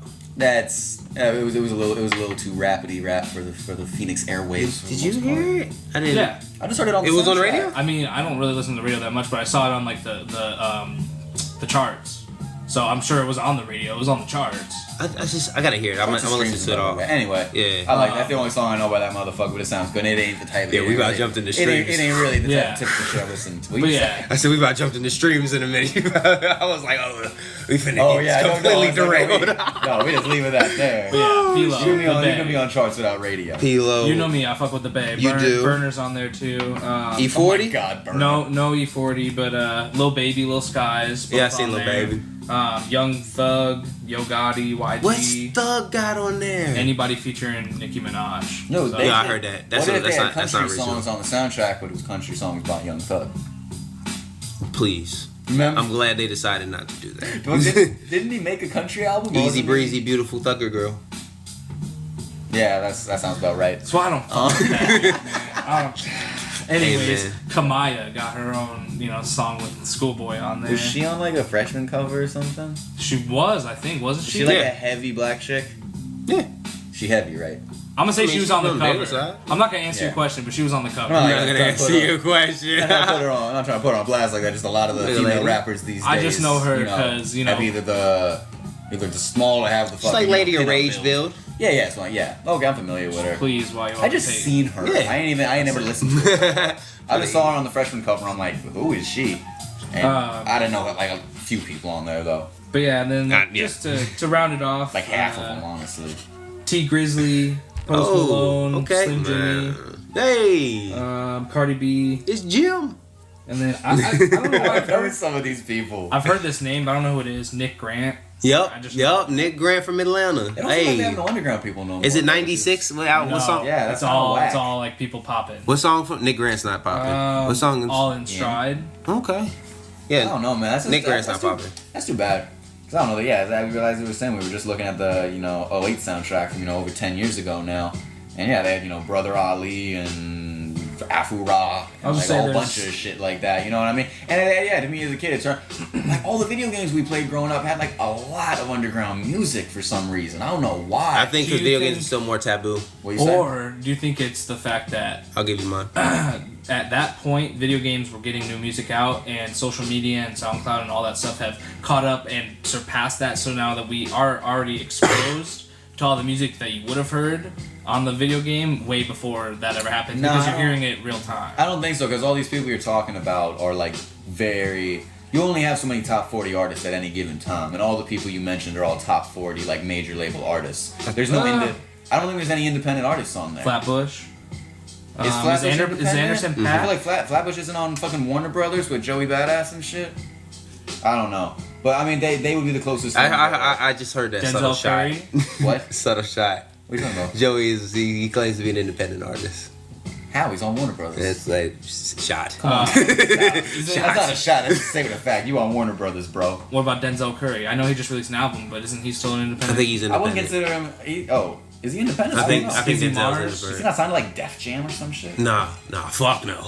What about Lil Skies? Is Lil Skies signed? Yeah. Okay, I do not I thought know. he was a SoundCloud rapper, like just putting. Well, Maybe he this is the signed. first, I've heard of since. Lil Skies for the first He's- time today. he He's come up, like signed 3 or since. 4 different times. I think he's Conversation Atlantic. On and off. I think he's there. Atlantic. I don't feel like these Creek boys are signed. They sounded tight though from the first like Maybe 5 that's seconds. wrong. I Maybe, heard. maybe they do got a couple. Not about the But, good bad shit. That's all I'm talking about. But maybe I'm wrong about them not having. Are you looking up any, Joey right now? I was just But it's a looking few. at some shit. But yeah, as far as like me and Yeah. and I don't consider myself like a music head or whatever, but like I feel like I know enough music. I've only heard. Mike, you listen to music. I've only motherfucker, shut not up. heard of 2 of these artists on this entire soundtrack. That's more Two. than I can say. I haven't heard of a few of them on there. Pell and Blackway. I haven't heard of neither of them, and like 3 or 4 of the other people you mentioned. I mean, But back in the day, I be think lit, interesting. though. I think like, it's on that Madden soundtrack. It's funny. Maybe that's when it started kind of departing, or maybe Madden was a little bit different. Because like I said, I didn't have I all think- the Maddens growing up. in like the NBA Live, I guess that's not too. I was gonna say for at least for a minute you didn't have a lot of really big name artists on those soundtracks. But I do remember like NBA 05 had, NBA 04 had like fucking Outkast and they had a Black Eyed Peas song. I don't know if that was right before they blew up or right as they blew up. Yeah. But yeah, I don't know yet. It has transitioned a little bit through the years, but it's nice that it's still like a little bit of independent stuff on there. Well, I think it's like a lot to do with EA Sports. I want to give them some credit too because that's NBA Live and that's also Madden, and they've just done a good job with the soundtracks overall. I feel like for the most part. It's interesting, but when we were growing up, it wasn't even just the I got a theory on this. What were you saying, Deldox? Oh no, I was just gonna say it wasn't even just those games. I was saying like the Tony Hawk. Exactly, that's the one that everybody, the people I talk to, that's what everybody goes to is Tony Hawk. So I feel like that was the most like transcendent game. That's also Activision too, like being good at that. Exactly, but it's interesting that all these like corporations, you know what I mean, weren't really going for really corporate music and stuff. They were going for very independent stuff. You know what I mean? It was interesting. Whereas now when you're looking on there, it's, Cardi B and Migos and Post Malone and all these people that are about as established as it gets. Yeah. So it seems like there's been a little bit of a change in creative direction. But even up until like the skate games, Skate 1, 2, and 3, they had a lot of underground stuff, and they even had a lot of old school stuff. They would have like early Gangstar in there and like stuff like that. We're spitting us.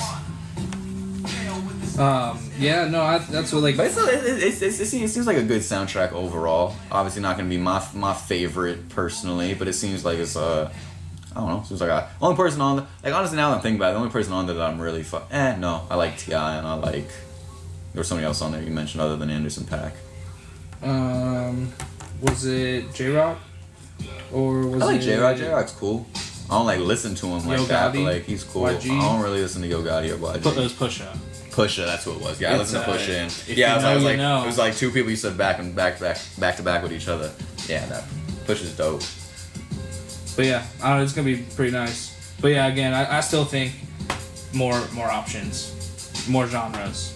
Yeah, it's interesting they chose to go that. It's an interesting route they're taking. It's all mostly big established names and it's all hip hop. So yeah, a little bit different than when we came up with it. As are a lot of things, but more just an interesting direction. Wouldn't have seen as like the natural path of it. Yeah, I just feel like them motherfucking video games are way more popular than they were when we were a kid too. They were growing. Yeah, absolutely. I feel like now online gaming is regular, so there's definitely more of a shared community of video gaming. You're looking at also a sense of how accessible they are. They play DVDs for older people as well. You can download older games for older people. It's like so much more accessibility video games are than when we were. Because from the origin of games, it was really like a kid's thing. And then the older, the more developed and better they get, the more they're more accessible to all types of ages. Plus, there's more of us growing up with video games now, so we play them more. So I just think the music's reflecting how more popular it is than what it was. Because back when we were a kid, it was popping, but our parents weren't like hopping on. I'm gonna hop on and play with my daughter if we playing PlayStation or some shit. I could hop on. We could both hop on when she gets older, because I'm accustomed to playing video games. Yeah, I don't even think of video games as so much a kid's thing anymore, because exactly. No, I'm more sad. I think of it as more of an adult thing, because all the fucking games you see coming out for like the past 10 years are all rated M. Exactly. You know what I mean? That too. Grand Theft Auto was part of that shit. Yeah, it's fucking Grand Theft Auto, Call of Duty, fucking killing zombies, this, that, and the other. You know what I mean? Not to generalize and simplify shit, but everything is fucking young adult oriented, where there's not fucking platformers and there is like Mario and shit like that still, but that's not really a substantial part of the market. That's like, a loose game here and there. Yeah. So, like fucking Jack and Daxter, Ratchet and Clank, Sly Cooper, a whole bunch of the platformer genre is basically dead. It's really now it's like Uncharted and shit. So it's like really. That's what I'm saying. Those are fucking it's all adult shit. You know what I mean? There's no like kid games with fucking kid characters or shit that would probably look real appealing to your kid. You know what I mean? Or anyone's kid for that. Dead ass. You know what I mean? There's no Spyro the Dragon and shit like that. You know what I mean? Spyro. That's what I'm talking about. Spyro the Dragon, like Crash Bandicoot. These motherfuckers are like. You're 5 years old and you're 5-6 years old in like Classic 1997. How are you not gonna want to play that shit? The motherfucker's name is Crash Bandicoot. and he And jumps this other on motherfucker's boxes. a purple dragon. Like that's all. Wears you a need, mask, bruh. starts speaking in tongues and laying shit out. I mean, I fucks with him. You know, fucking bringing it back to the soundtrack. You know, Migos got the fucking one of the dudes in Migos got my favorite chain in the whole fucking game. Quavo when he got the jersey? Nah, he got the iced out Aku Aku. That might not be him. No, it's I don't know whose it is, but he's the mask from fucking Crash Bandicoot. He's got an iced out Crash Bandicoot. No, I don't think that's him. I don't think it's Quavo. Which one has that? I don't know. It's fucking Offset. That shit is amazing though. I ain't even like big on fucking like really gaudy chains like that necessarily, but that shit was so dope and it looks so well done with all the fucking colors in it and shit. So I'll give them one little piece of credit while you're looking that up is that they did work with Steve Aoki, the DJ, There you to go. do Yeah. original music for the halftime shows. Oh come on! Nobody's even paying attention. I mean, to that's that kinda shit. dope, You though. calling your plays and shit like that. I want to you know what doing? they halftime's gonna look like. Then, if he's taking the time out to do that, they might be doing something to actually make it worthwhile. Yeah, maybe. Fucking Maddens I played never had no halftime shows or nothing. You Yeah. just hit resume game. Exactly. It was a pause. It was a pause screen. I feel Well, like, now I then feel they like start doing the you'd be- highlight shit. Nah, yeah, that's what I'm saying. You'd be clicking yeah. X and you don't even realize it that you're skipping through a halftime show. Yeah, not You yeah. just let that broadcast 2K shit though. play out. 2K it'll do it. usually does Well, that, but what does Madden do? In 08 they would give you a screen of your highlights, and that was it. You could replay like basically. and we any talking play about from Madden the because I know first half. 2K Yeah. does that. I definitely know 2K Yeah. does that. I'm pretty sure Madden's the same thing. Oh yeah, no, 2K doesn't have to. Back when we were back in 08 and stuff like that, those early games though, there was either you would just hit resume in the early ones, or then once they started being able to do replays, and it was only because I had it on PS3. Yeah. So by that point, if you had the PS2 version, it probably was still just a start screen because they couldn't store replays for the whole fucking game on a DVD and 8 megabyte fucking memory card. You know what I mean? Right. Once you had hard drive spaces and you could install and stuff, they could store the whole. It is those little Quavo. memory cards Fucking were memory 8 cards, bro. Bro, those things were God. 8 megabytes. I Those had things the were 4s 8 too. Like, there megabytes. was the 4s, the 8s, and then I think there was even 32s at one point. Damn, I just knew the 8s, the regular Sony joints. There was the memory card drought at one point. You couldn't find memory cards in stores. That was like when I first got my PS2. I couldn't like actually play games. Just had to fucking play that shit like the NES. Just like run through, beat it in one go. Yeah, that shit is crazy. That's what we're Damn. talking about. That's Quavo. Aqua Yeah, it was Chain. Quavo. Yeah, That's just nice. that's just dope. But God damn it, what was y'all just talking about? I definitely had an idea. We were just railing around on the fucking Madden soundtrack and shit. Yeah. Yeah, Going this way and the other. Yeah, we're talking about the fucking halftimes too, though. Let's Oh, right, credit right. let's credit 2K for starting that shit up early because they did that on the highlights and shit. They did that on the 2K with TO on it. You remember Chris Berman used to do that shit. Well, everyone knows about Oh. NBA 2K3. Oh, I'm just making sure my bad. NFL 2K3. It was really Yeah. It was really a Or was it transcendent 5? cultural experience. The more one than I video had games. was With T.O.? 5. Yeah, with T.O. was 5. was 5. Oh my bad. 05. Yeah. Randy was on That's 3. the one I got. That's the one that has the like, just like The ridiculous crib. quote. That's the That's the transcending greatest, one. yeah. No, I don't even know. That's what I said. I don't even know about. I didn't even played it like that. But if you go to the Wikipedia page for that game, it's ridiculous. The quotes on that game and stuff about I people spent being hours like, playing flick football, the paper The paper football, I in did the too. I crib. need to get that game.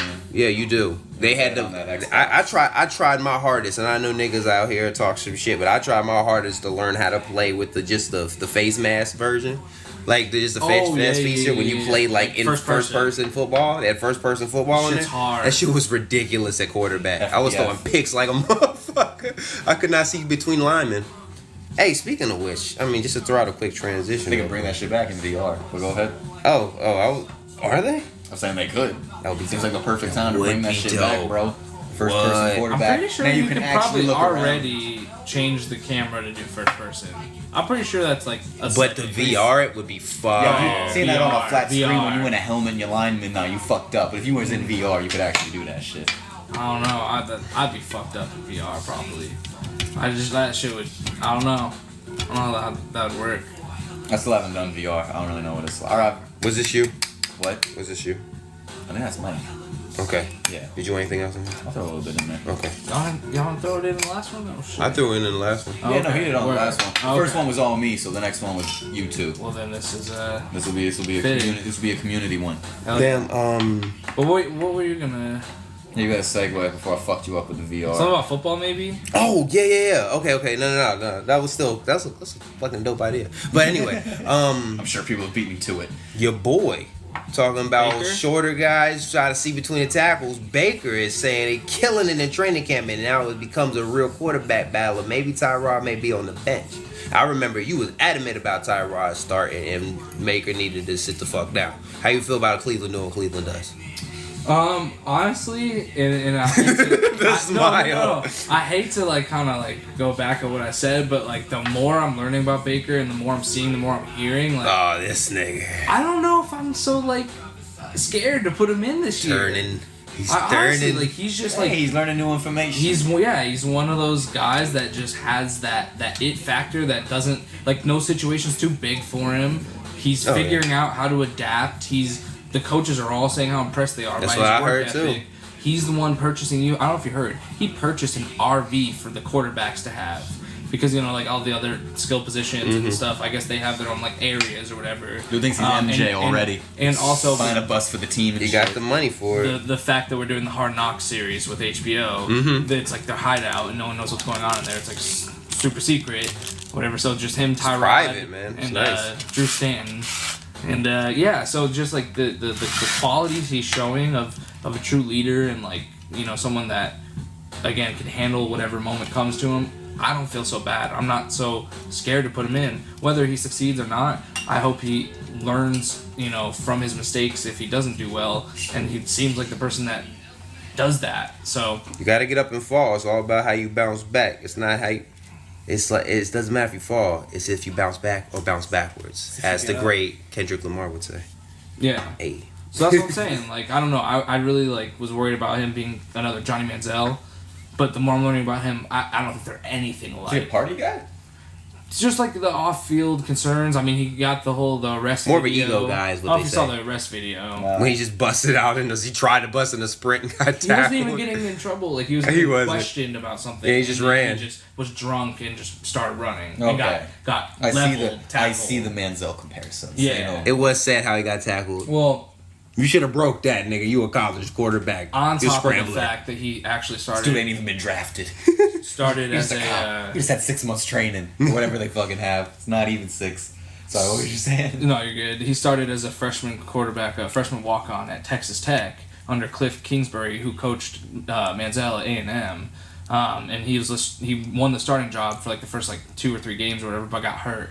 And then ended up leaving Texas Tech because Cliff just moved on from him. So, oh shit, my Happens bad. way too often in college. There was all these Sorry, connections. Yeah, my bad, people. But yeah, all these connections to Johnny, where I was like, oh man, it's another sort of undersized quarterback with great college career, but Tim Tebow's probably the best college quarterback ever if you look at his career. Mm-hmm. He's a winner. Johnny Manziel's one of Best the best. college quarterback in baseball.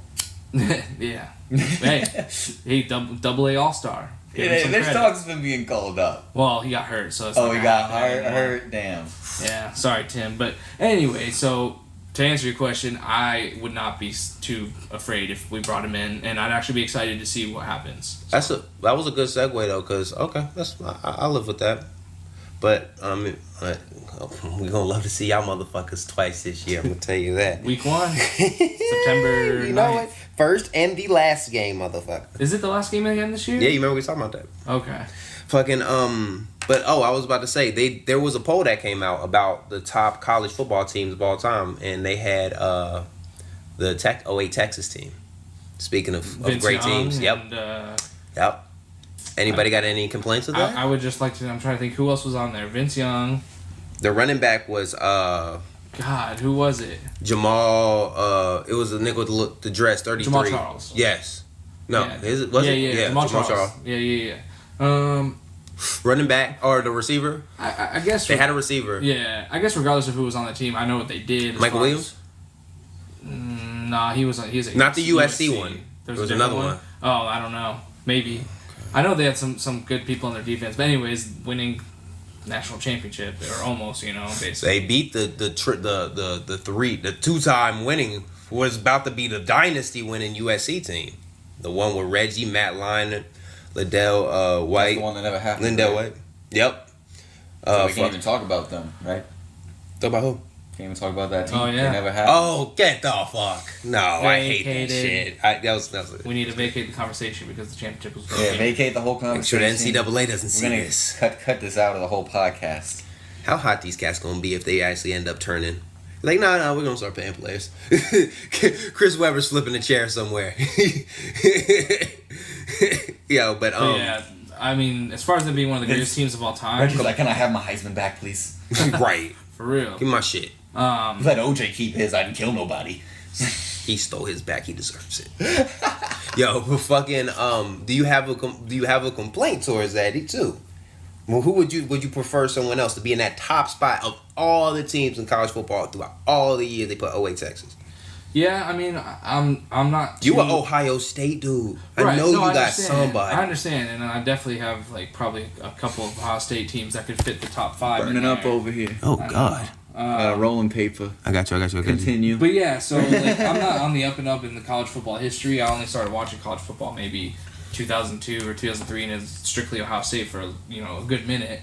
But from what I know of the history, like yeah, they're definitely a top 5 team of all time as far as what they did. Now, if we're talking just like talent wise and like how good of a team they should have been, I don't know how to put it, but like as much as like what they did doesn't reflect like how I see them still, if that makes sense. But Yeah, I got you're you. just talking talent level, kinda. Yeah, Talent or potential. In like terms Vince Young carried that team for the most part. potential in terms of who could be like every team at their best, basically. Exactly. You know what I mean? Like that USC team should have probably won, but they didn't because Vince Young was an animal. He was an animal. He played like a fucking absolute beast. But that USC team had what? Palomalu, Maluga, Oh, Hawaiians.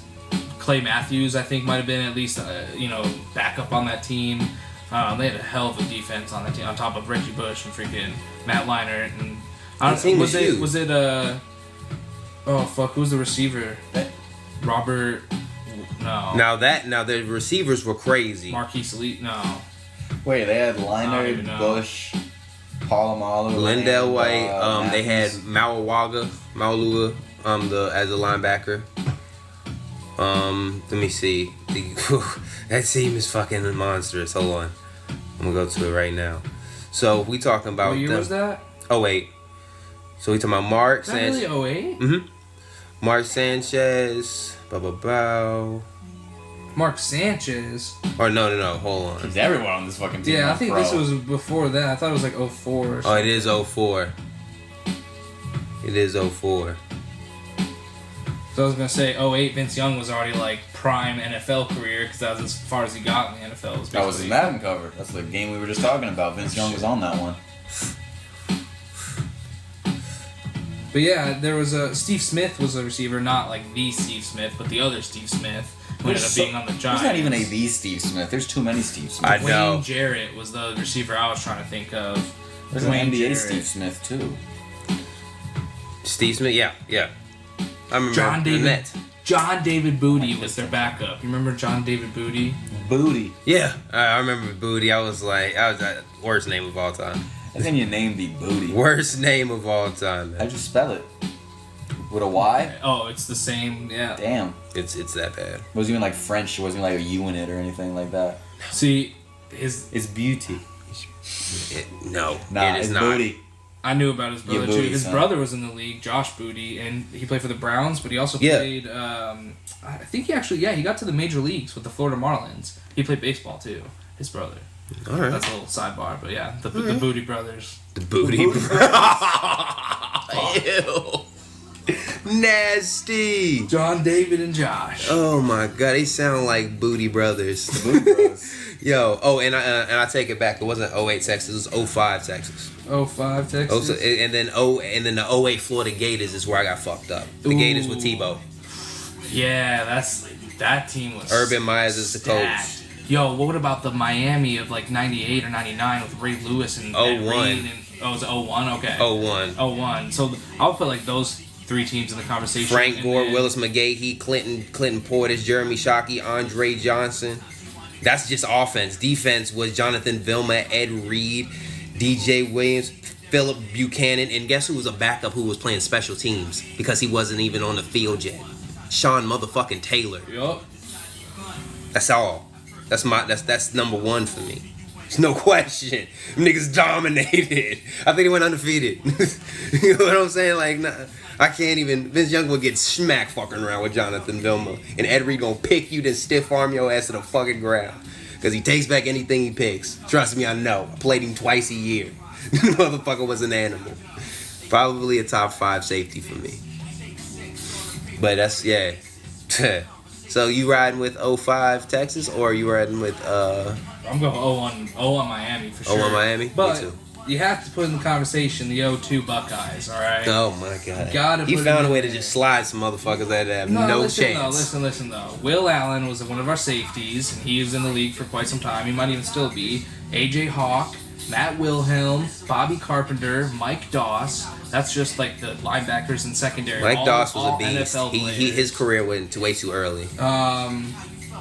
If my freaking thing was called Will Smith, the defensive end that's been with like the Saints. I know the for a Saints. while. His name always fucked me Will up. Smith situation. Yeah, That's not like Steve Smith. Yeah. There is no the Steve Smith. There's just Steve Smith. There's a lot of Steve y'all. Smiths, yeah. Probably, shout out to all the Steve Smith fans right now. Well, if in the context of football, you would know. There is the but, Steve Smith yeah. in football. Basketball. But I feel like even in basketball, basketball, there's been several Steve Smiths There are. also. That's what I'm saying. It's like such Jason a Williams goddamn for that. garbage name. Mm-hmm. Chris Gamble was one of our cornerbacks, but then on the offense we had Michael Jenkins, we had Nick Mangold, Alex Stepanich, Ben Hartstock, who was a tight end on the Colts for a while. Mike Nugent was our kicker.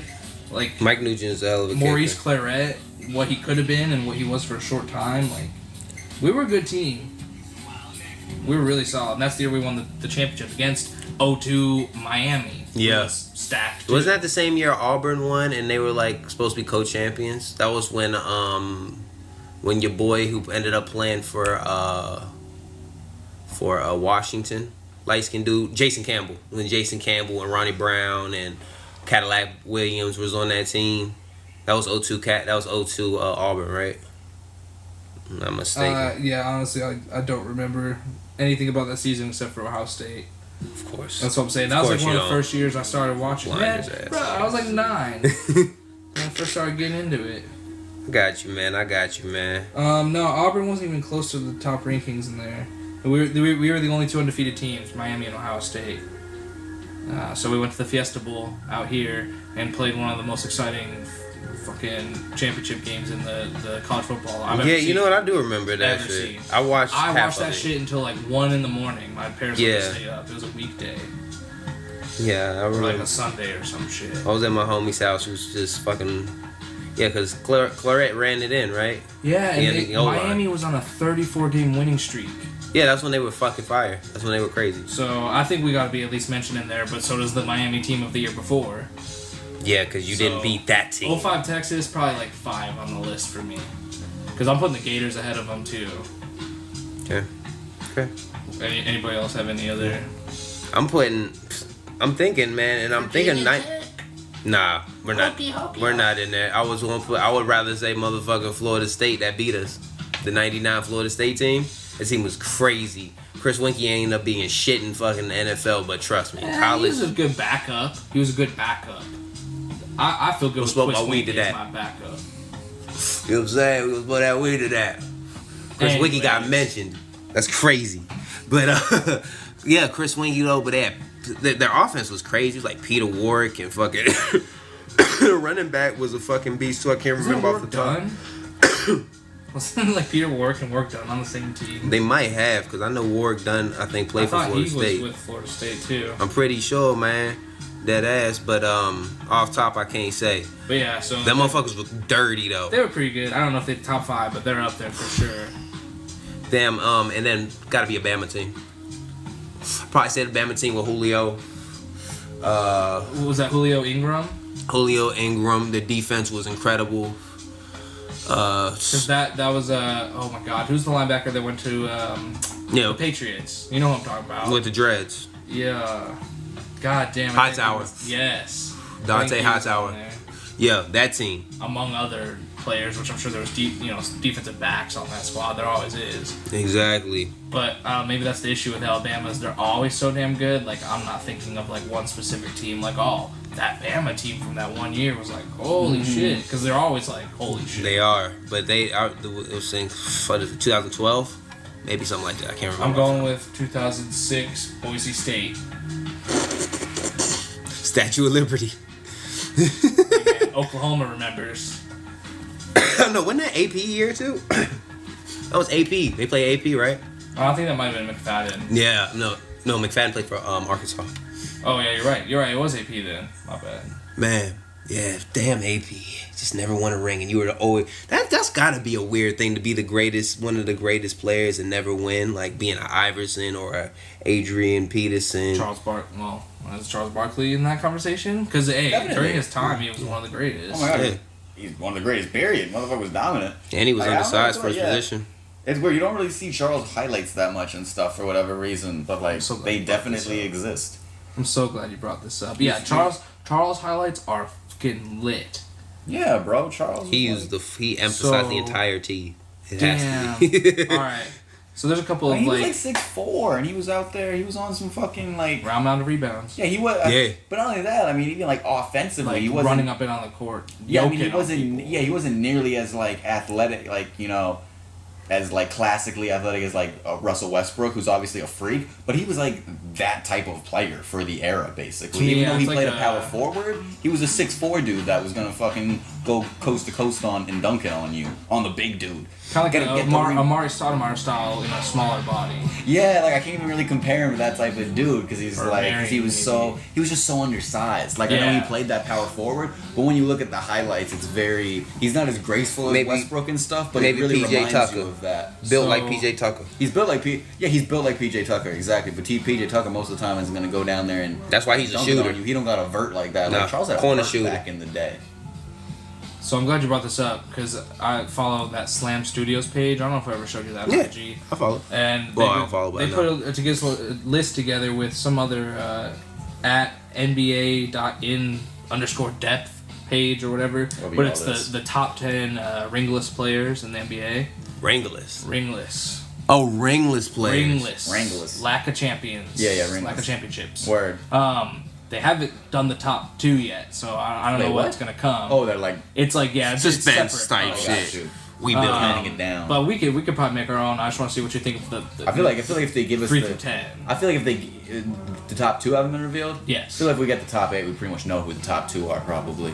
So number 10, they both agreed Reggie Miller. And then you got So this is in order. yes. Okay. 9, you have Chris Webber and George Gervin. Tied. So there's 11 What? motherfuckers on the list. So it's two separate lists in comparison. Huh? It's like 2 separate That's getting pages. complicated. You know what I'm saying? Like they. Oh, so it's 2 separate lists. Yeah, it's So it's 2 different. same two list, 2 different people compiling- making the same list. Oh, okay. And makes they sense. both had Reggie Miller at 10. Yeah. Okay. They have a couple that they agree on. So. Okay, sure. All I right. think Reggie should be higher I than just Chris needed that Webber already, clarification. but let's keep going. Okay, yeah, keep Okay, you going. think it's higher than George Gervin? No. Okay. And then number 8, one had Chris Paul, and one had Patrick Ewing. Okay. And then Give we me got some more context with some more. Chris Yeah, Paul's yeah. still going. Okay, This motherfucker's still in the league. Exactly. I don't really. number 7, Dominique Wilkins. Oh, hell nah. He ain't better than George Gervin. I think George Gervin was a better scorer at least.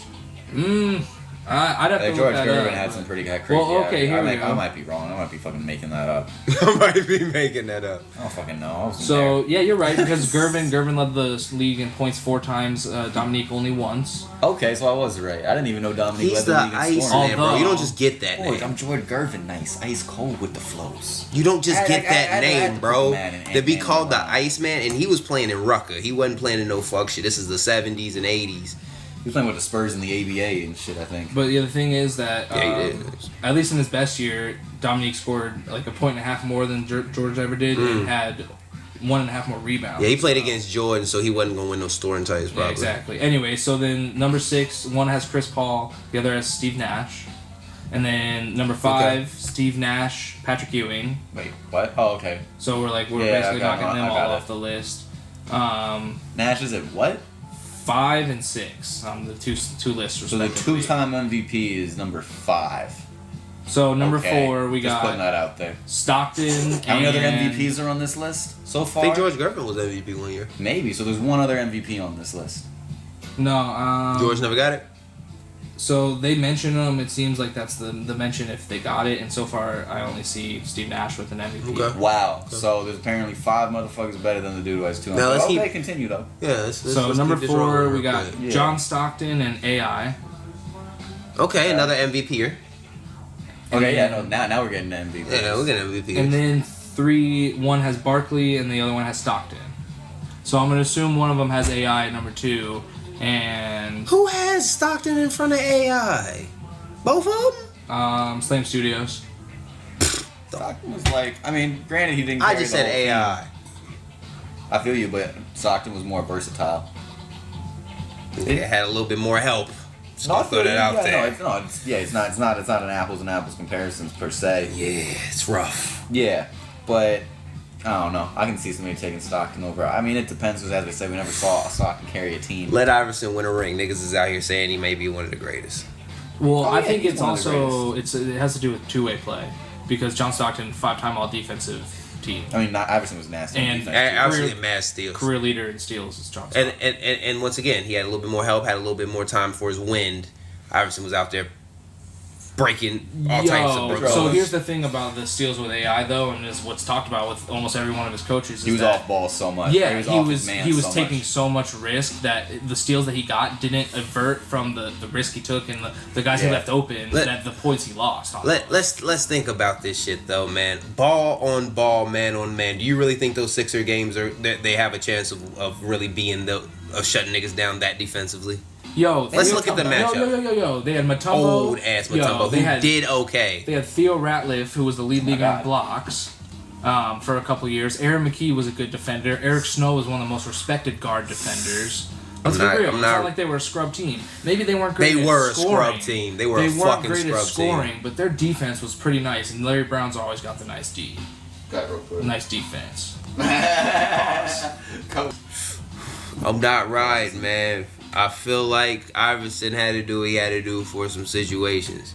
I feel like he helped. I mean, his team definitely went to the finals, and he was a huge reason to why. Of course, offensively, but I feel like defensively, yeah. I mean, some of Sean Taylor's biggest hits were because he wasn't playing his right assignment. But athletes are athletes, and they make motherfucking plays. Listen, look. What we talking about, the finals? We talking about the finals and shit in big time games. I'm not putting the Sixers starting 5 anywhere close to even the top 25 defensively. I feel you. No. But that's how let's turn into who actually. I don't even know who is gonna be 1 and 2. Who is 1 and 2? You think? Yeah, Mike. Let's go. Do they have anybody else on there at all? They don't have 1 and 2, but For either? Who's left? Fuck. I got some ideas. Who we think? Well, I guess Malone's in there. Yeah, Malone for sure. Malone's in there, yeah. Elgin Baylor. I didn't even know that, but he never won a ring. Okay. Are you serious? Never won a ring. He was with the Lakers, 11-time At all All-Star. the wrong times, apparently. And yeah, all Every the wrong wrong times. time. The only wrong. Oscar times. Robertson get a ring? Yeah, in The '67, year right? he retired, the next year they won a ring. Wow. Hey, Nice. did Oscar Robertson get one? Yeah, he got one with I believe Cincinnati Royals. In '67? If not, Shit no, like I that? think he might have got the Bucks. He was with the Bucks with. I think it was Alcindor. Yeah, with Alcindor. You're right. But yeah, so it's gonna be probably Malone and Elgin Baylor, and then one of them's gonna have Barkley. But I mean, we can make our own list because there's a grip of people that, Tracy McGrady could be up there if you guys want to put him on your list. I'm not riding with T-Mac, but you can. I know why you will. Russell Westbrook, MVP. I'm not going with current players. I can't go with current, man, because they got a shot. They got a shot. Things. Okay, Because Chris gotcha. Paul's kind of a weird one they put in there. I know they trying to say he's washed at this point. He probably won't, which is a subtle shot. That's not even really too much of a subtle shot. That's a shot. What about Dikembe? Nah. Didn't Dikembe get it? No, Dikembe Nope, didn't get it. never won. No, I'm not putting. Nah, I think defensively he was the Dikembe man, could but do one offensively he was thing. okay. Alex English. He was a beast. He didn't I win? don't know. He played with like Denver and maybe the Suns. I think. Yeah, he played for the Suns. 21st all time in scoring in the league. I know, he's a beast. I didn't say that. Yeah. I just want to put him down. Throw you under there. I think I'm I wouldn't good either. with the people on the list. I just don't know if they have them in the right order. I am not putting Reggie Miller nowhere lower than 7. Reggie Miller is very underrated. Yes, bro. Go back and watch them games. Go back. I've watched the highlights. I understand. He was ill. Not just highlights, man. Watch him play the game. Like, you know it's different watching the game. YouTube got all I've watched a few of like the Knicks series, like the Eastern Conference Finals. Yeah, that's a good one. I've seen it. Like I'm not denying anything, but I'm just saying like baller. I'm putting Reggie up against. He's not Patrick better than Ewing. George. Yeah. It's like a toss up almost. Who you got? I'm putting Reggie in that. I think Patrick Ewing's the 10. My opinion. That nigga got dunked on way too much for me. He got dunked on way too much for me, dog. Even though it's 3-time all defensive team. Yeah. When you're a great defender, you would put yourself in those That's why positions. you're in the 10. So you're 10. But you getting dunked on keeps you outside of the 5. Yeah, exactly. That's my thing. You know what I'm saying?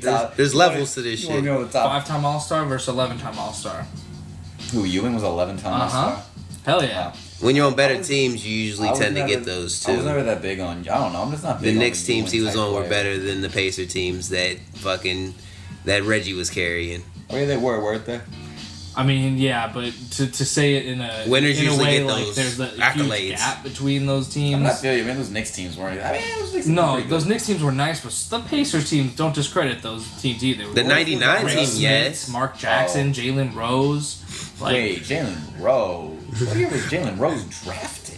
Yeah, no, 96, 97. I mean, Reggie was fucking getting on Spike Lee's face and everything in like 94, wasn't he? No, they were No, in that the was Eastern Conference 90 Finals like 96. that was 99 when they played the 98, Lakers. 99. Nah, I'm talking about when he fucking. No, he was. They played the Lakers in 99, so they played them in the Eastern Conference Finals. When was the time that he fucking stole the inbound pass into the second 3? That was in 99. That was like 98, maybe. Nah, that was like the mid 90s, bro. It had that graininess, the camera quality. It had the Look at that. graininess. Bro, you can tell it's that mid 90s grain. Reggie looks 95. So, yeah, that's what I'm saying. Yeah, no, Jalen Rose was a So Jalen maybe Rose not on was that still- team, but just in general, he had a pretty good squad. Yeah, You but said Reggie- Rick Reggie was Smith's. still, like, What was around, Rick though. I Smith's mean, that numbers, was- man? Give me some Rick Smith shit, cause Sleeping on Rick, huh?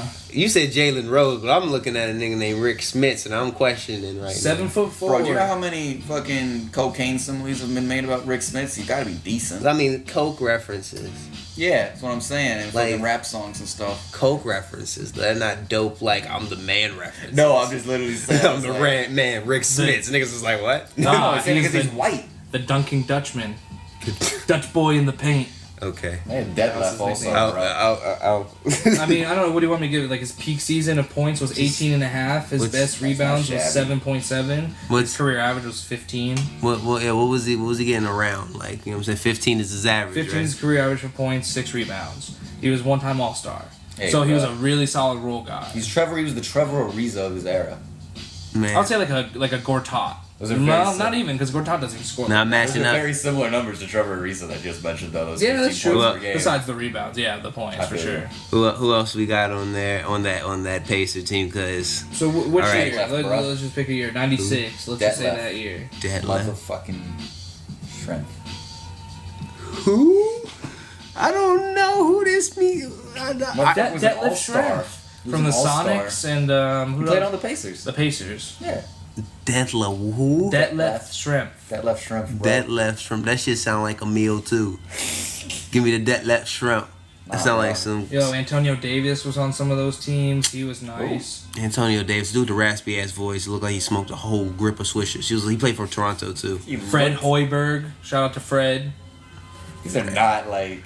These We're talking about the like, Knicks versus the Pacers right Eddie now, my Johnson. nigga. Oh, Eddie Johnson. Eddie Will Johnson. Davis, Bruh. Eric Dampier in his young days. Bro, Eddie Johnson had such an underrated NBA career. Like when I think about it, the motherfucker played for 15 years, and he won at least one Sixth Man of the Year award. And was averaging like almost 20 points per game for like his whole career. Bro was born in 59. Everyone else on this roster is like 66, 72, 73. Who, like, Eddie Johnson? Yeah, he was I didn't old even know he as was playing fuck. in the night. Yo, if you look at Eddie That was Johnson's, his 14th year. if you look at Eddie Johnson's numbers though, it's like you look at it, you're like damn. Underrated. Yeah, he's like Yeah. 45. He's like 40+% from like 3. I'm pretty sure.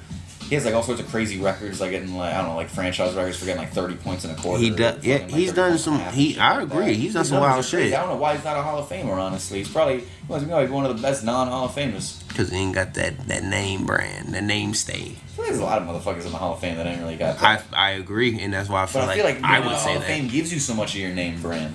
Kinda. You know what I'm saying? Back to the other conversation about the Pacers too. Let's talk about the coaches of that team. It was Larry Brown and Larry Bird. Like he had some good ass coaches, Reggie Miller. So it's not like Larry Bird. Yeah, who was the Knicks really coaches? that first year? Probably Pat Riley. Yeah, it was Pat Riley. Exactly, my nigga. Pat motherfucking Showtime Riley, nigga. He's made rings happen in other places. He's a show enough motherfucker. And you know what? Reggie still got through. Well. Yeah, agree to disagree on that. I'm gonna have to put Pat at 10 though, man. I'm gonna put Reggie at motherfucking. I'll probably put Reggie within. I'll probably put, like I said, man. I'm befooled. I'm befuddled. I'm befuddled and flabbergasted that my man isn't anywhere 7 or lower. I feel like Reggie's due. I'm definitely not putting him ahead of Dominique. I'll tell you that for sure. Dominique was a beast. He can definitely go in front of Pat. He can go in front. Weber. Yeah, he can go in front of Weber. Gervin. No, Gervin's actually higher. Gervin's got to go higher too. Gervin's a top 5. I don't know why he isn't. Okay, so you're knocking down AI, Stockton, Malone. You're knocking down. Man, we already had. I thought we had this conversation, man. Disrespected Stockton. He's one of the top He's a 6. He's the greatest 6 man I've ever seen out here on my team. He's saying he never carried a team. Or he never had to. He's never in that position. He was. I cannot put a second fiddle motherfucker. So then do a second fiddle. So Karl Malone because he was first fiddle on the team. Yeah, you cannot be the second fiddle nigga and be that. Kobe became Kobe because Kobe dominated with and Could without. I argue that Steve Nash? Well, I don't know. Steve Nash was never a second fiddle. That's the thing. That's why it's something I never thought about in that comparison. You Nash can't was be a always second the fiddle. unquestionable leader of that team. Nobody ever thought of Amari Stoudemire or Sean Marion was You the can't leader be a of that settle team. fiddle. When the fuck is? No, man, no. Are we Even Robin owned Team Titans. Leadership? Everything. The motherfucker was the MVP. He led the team in almost. I don't know, he didn't lead the team in points and shit like that. But he led the team in every way. Motherfucker was most definitely a leader. He had the ball in his hands at the end of every game. There was we're gonna get it to Amari. We're gonna get it to Steve Nash because that motherfucker is clutch. He's crunch time. You will get that shit to Karl. You know what I mean? He's the one. I promise you will. I'll tell you. You gonna get that shit to Karl. So Stockton's off because he's just never. He's not off. He's off 6. the top 5. Yeah. I'm arguing his defense. It's not necessary, but I think it's valid when you compare people. That's how I feel about Stockton. That's why I know he be going at me because I don't think Stockton's there, bro. I gotta. He's a 6. He's a 6. He ain't better than Gervin. He ain't better than Nash. Yeah. Oh no. Nash is in the top 5. Yeah. So you put Nash ahead of myself. I got Nash at 5. It'd be easier to go 1 through 10. I think it'd be easier to just say who's the best and go down.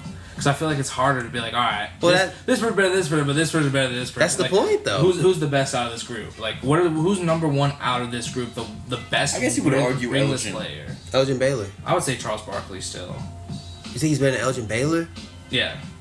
One of 4 players to win MVP. Did Elgin Baylor win MVP? I don't think he did. No, he didn't. He played with so many he great averaged players. 36 points and nearly 20 rebounds during a 2-year stretch. You know who he was playing with. 20 rebounds.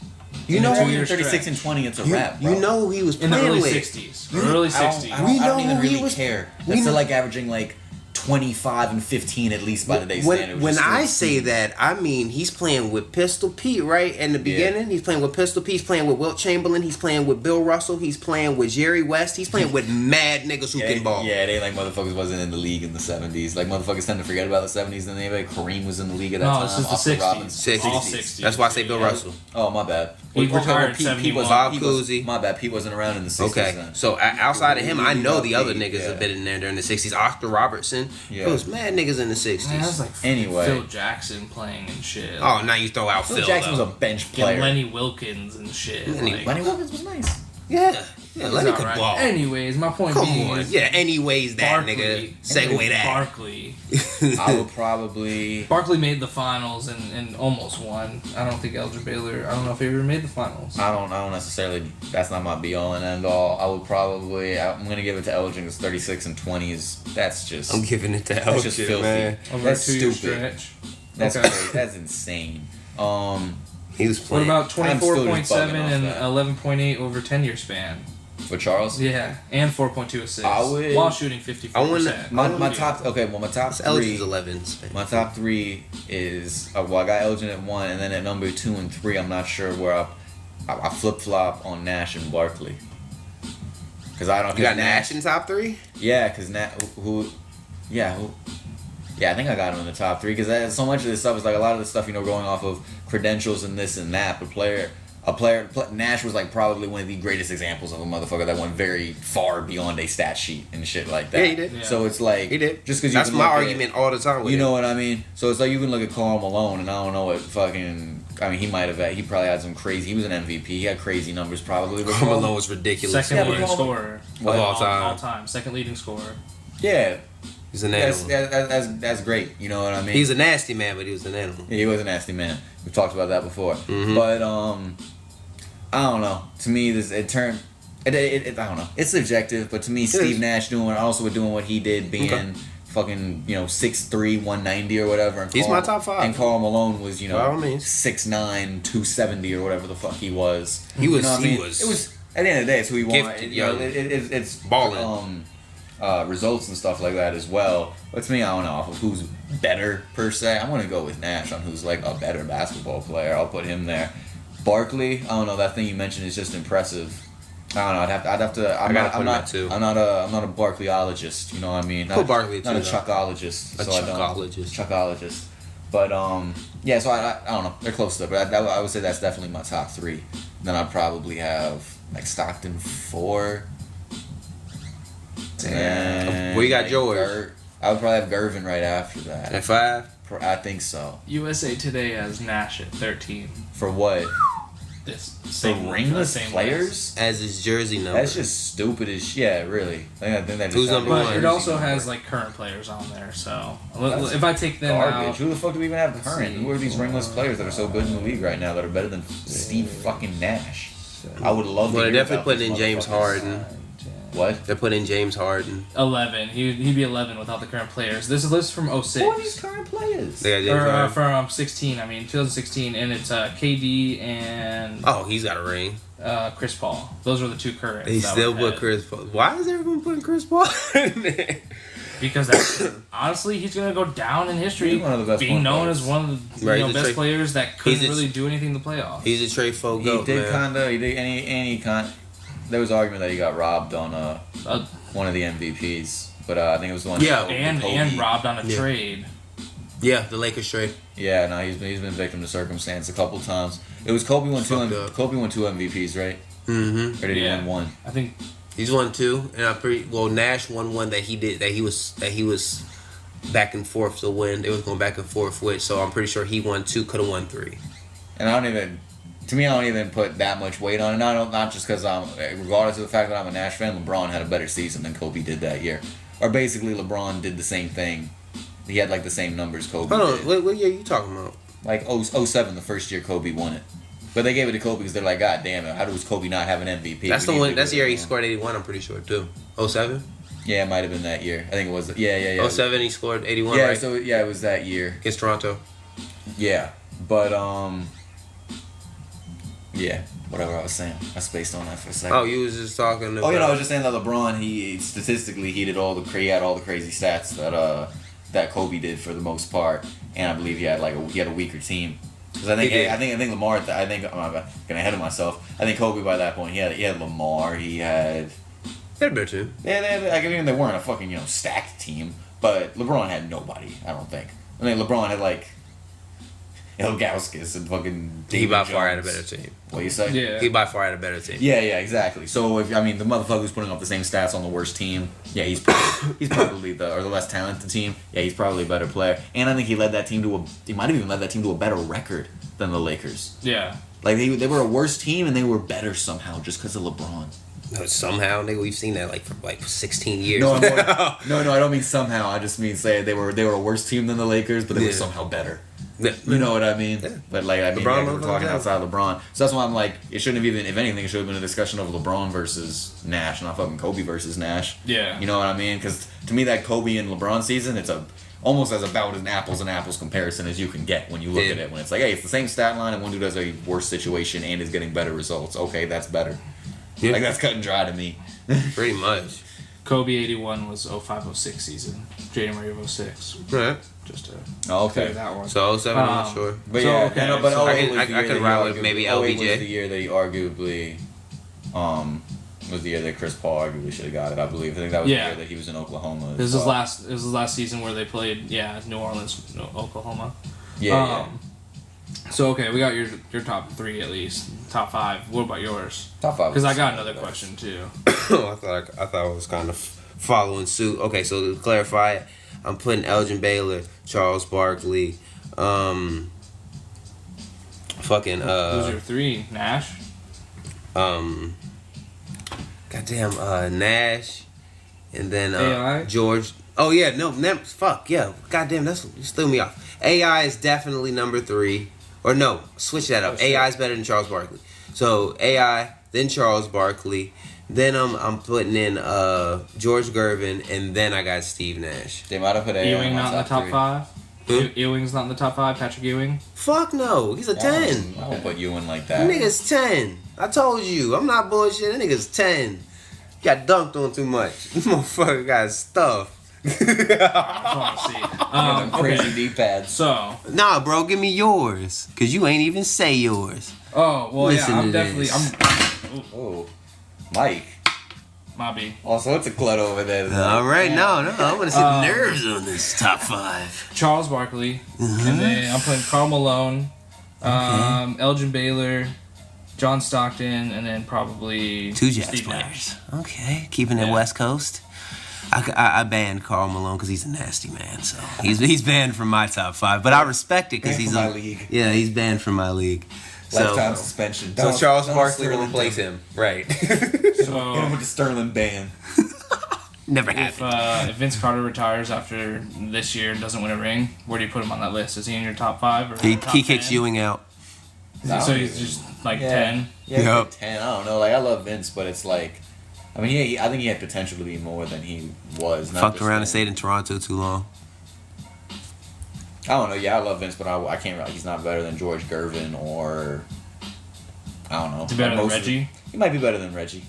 No. Yeah, hard to say. No. Well, I would say he would. We mostly remember Reggie for the super clutch like playoff situations. Vince was never really in those situations, so it's hard to say for sure. Reggie just did some shit, man. He did do some shit, but we never got to see Vince maybe do that shit. You know why? Because he didn't take his teams like Reggie took his teams. Honestly, to me, like I see like Reggie Miller more like Ray Allen, like a guy that did carry his team for a while, but just really like we're gonna remember for the big shots. Whereas Vince Carter literally like carried teams to finals and took teams to finals. Conference finals? Vince Carter went to the finals with the Nets. No, He didn't carry them. Yes, he wasn't on that Yeah, no, team. he wasn't. Kerry Kittles, Richard Jefferson, Yeah, James. he wasn't on Kidd. that team. Yeah, he came after, the year after. That was Yeah. 03. He didn't get there till You're 05. right. That nigga, and they still He didn't hasn't been to go. a final. So he's like, And they still haven't he's probably won. played like 1 or 2 dozen playoff games, if even. Man, fuck that. Reggie Miller's better than that nigga. That nigga like can that. jump high and dunk like the best of them. That nigga's not better than Reggie Miller. Fuck that. Reggie, I got your back, bro. Light skin, bro. Got you, my man. Fuck that. Reggie Miller is a beast. Plus, the only nigga I know with the striped wristbands. You know, with the different multicolored wristbands. I was like, who the fuck rocks that? And then his arms were already like the size of your tripod. So it's like, it looks like the little joints on the tripod. You know what I'm saying? It looked wild. And he was... Everything about him looked wild. You know what I'm saying? And then he had the high Boosie fade type shit. He was like one of the first... Bro, that nigga was... Come on, bro. That nigga Patrick Ewing's remembering on Space Jam for fucking up. For getting smacked with the ball trying to catch it. Get the fuck out of here, nigga. Vince Carter's gonna pass Reggie Miller all-time scoring this year. Yeah, because the nigga's played for like 5 more years. Nah, Reggie Miller played till he was 39. And how many years compared to Vince? Vince Carter's at 39 now, I think. No, I don't care about 41, the age. Give me the actual years. So he's gonna have two seasons on him. 2 more seasons on him. So he's just now finna pass him with 2 more seasons on him. I'm cool. Okay. I'm cool with that. Fuck that. That's just regular season scoring, so that's not even taking like you know what I'm playoff saying? points into account. And he's played for come on. Vince ain't even played as many postseason games. We already brought that up. Yeah. Come on. I wouldn't give it to Ray. Nah. Come on. So I would put it. I would put him he's there, a 10 around Ewing. Getting Ewing the fuck out of here. Mine. He's getting the fuck out of here. Just because he got dunked on? Cause the nigga just no, man. Bro. He ain't got it, bro. I feel you, but he ain't got it. He just ain't got it. I don't know if I can really back up my argument, but because I can make more case for other niggas. Like straight up, I make a better case for other niggas. How many games do you think Vince Carter's played in the playoffs? If you had to guess, I think I'm probably about 20. I was gonna say about the same. I said 88. 88. With what fucking teams? He went to the second round with Toronto, New Jersey, Orlando, and Memphis. He a second round ass nigga. Nah, I'm cool. Oh no! I'm not saying just the second round. I'm just assuming by the amount of games, it's at least the second round. There's 12 games, 11 games, 12 games, 14, 11. I didn't know he had that much playoff experience. Yes. I remember he had a big shot with Memphis also a few years ago. Mm-hmm. That's cool, and them niggas never got past the averaging, man. You know what he was averaging in the playoffs? What he average? Overall, 18. Wow, that's pretty good. But there was years of 27, 26, 29, 22, and then Niggas not better than Reggie.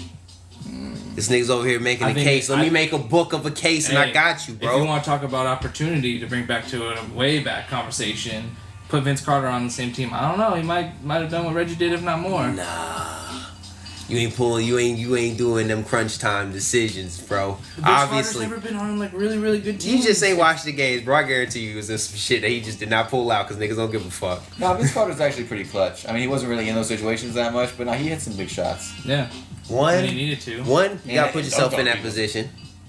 Okay, it's valid. I'm just letting you 2. know it wasn't like he was like. Okay. We were talking about we were talking about in the position, so you can't be like, well, you never put in that. That's not the point. If he was in that position, he could. But I'm gonna be like, I still said he in my 10 though. He's still in my 10. He getting Patrick Ewing the fuck out of here. So Ewing ain't average 29. All right, yeah. All right, for sure. We have to. See, I can make a better point for other niggas aside from Patrick Ewing. Yeah, like Grady. I can still make a better case to get Patrick Ewing the fuck out of here for probably T-Mac. But I don't think T-Mac should be in there. You don't think so? Not over Vince? Nah, because if you really over Vince, nah. Vince got the longevity. You want to talk playoffs? Let's talk about T-Mac. What did he do? Like 2 years with Houston making the playoffs? Yeah. Like that was one of the things he was known for a long time, was not being able to get to the playoffs. That's why I can't put him in there, period. I don't think so much not getting playoffs. I think it was not getting. He was getting past the first round because you always came in there's like a low seed and lower mid seed. But I'm gonna tell you what, to try and get Patrick Ewing the fuck out of here. Let me see if I can do it. He scored 20 points in 10 seconds. Who? Or was it 10 seconds? He scored 10 points in 3 seconds. Are you talking about who? What are you talking about? When T-Mac scored that 13 and 8 13 seconds. and 36. 13 and 36? Yeah, 13 and 36 seconds. Oh yeah, because there was possessions back and forth. It wasn't like Reggie where he stole the ball and right. Quick. I thought it was fast. I thought it was longer than 36. 8 points in like 12 seconds or some shit like that. Yeah, Reggie's shit was extremely fast because he literally got it off of the end battle. T-Max is kind of crazier though because it went on for. He basically did the same thing for longer. No, I'm just looking at Patrick Ewing's career stats. Like, out of all the people we've been talking about, none of them are averaging 20 points in their careers except for Patrick Ewing. He's averaging 21 in his entire career. You're talking about of all people we've all talked about throughout? As far as the ones that we're trying to debate, like T-Mac, Vince Carter, Steve Nash even, and obviously he's not even in the point per game conversation, but I don't even know if George Gervin averaged 20 for his career. And Patrick Ewing, he was still an all-time. He still got the all-time scoring joint 4 times in the 70s or the 80s when niggas wasn't scoring like that. And if Jordan wasn't playing, Ewing might have led the league in scoring a couple of years. Man, fuck all that. No. Among the fact that he was consistently getting double-digit rebounds in his prime. Man, At the end of the day, I'm not got dunked fucking on too much. Got dunked on way too. I'm not riding with you, and man, I'm sorry, Pat. I can't ride with you, dog. I'm riding with John Starks before riding with no. I'm not fucking with Starks. I'm not fucking with Starks. Oh man. Rookie of the year, Patrick Ewing. That's word. George Gervin got 11-time some All-Star. accolades. Goddamn. Who else we throwing in there with that? Well, you could put Patrick Ewing to a lot of niggas. Hold on. Slow down. Oh, I don't know. Slow down. Where are you putting Patrick Ewing? Me? Yeah. Honestly, I'm probably putting him at 6. In front, and who's in front of him? It was Steve Nash, Stockton, Elgin Baylor, Malone, Barkley. You have him ahead of AI. You got him ahead of AI. You are fucking bugging. AI is probably 7 for me. You just ain't like the way he played. Dominique You at just 8. ain't like, you ain't respect that man. No, wait. I haven't put Iceman in there, huh? Shit. Hold on. Iceman at 6. Ewing at 7. Okay. AI at 8. And then Damn. Dominique at 9. And then probably Reggie at 10, I guess, for now. AI, I'm off Reggie. AI, and we've been in here for 2:15. But damn, I got words. AI, the one man band. Did he average 30 in a year one time? Yeah. Man, definitely averaged 30 at 5'11". Balled like a fool. Yoked it on a couple people. Shit, he got a couple of blocks in that season. Patrick Ewing a couple times. He averaged. Climb that ladder. He averaged. I tell you what. 30. Let's see. Hold on. I just want to make sure I'm not. All right, because that year he only played 15 games for that team. So at least 3 seasons, full seasons, he averaged 30 points or more. Well, he had a season that he averaged 30, but he only played 15 games. No, I think it's because he got traded. It was the year he got traded with Philly for the first 15 Oh, so it's games. separated. I got you. Yeah. I was gonna be like, damn, he got robbed of a season. He started hot as fuck. He was averaging 31.2, and then he ended up averaging 24.8 with Denver. So Because he was sharing with Yeah, Melo. Yeah. Yeah.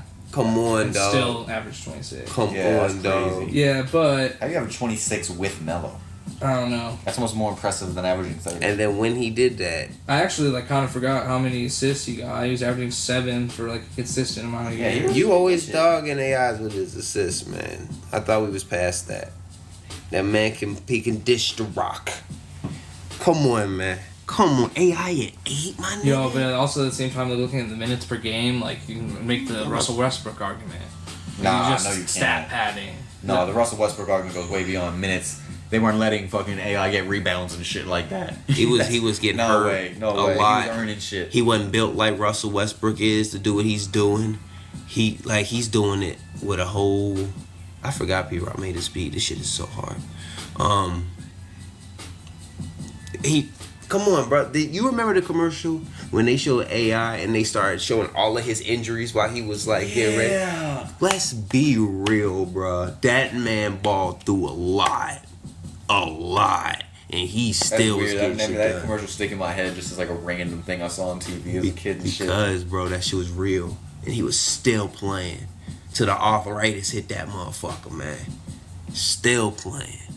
Come on, man. 8, bro. Come on. We gotta move somebody out of here, Mike. Who we need to move out? Talk to me before we even finish this. Who we need to move out? I don't think. I mean, maybe Gervin. I gotta look at his numbers then. Jesus Christ, man. Nigga put AI at 8, bro. I'm disgusted. AI is my 3. He's my top 3. And he would be, I feel like if he won a ring or 2, bro, he can be in a GOAT He was conversation. debatably in my top 3. Yeah, man. Damn.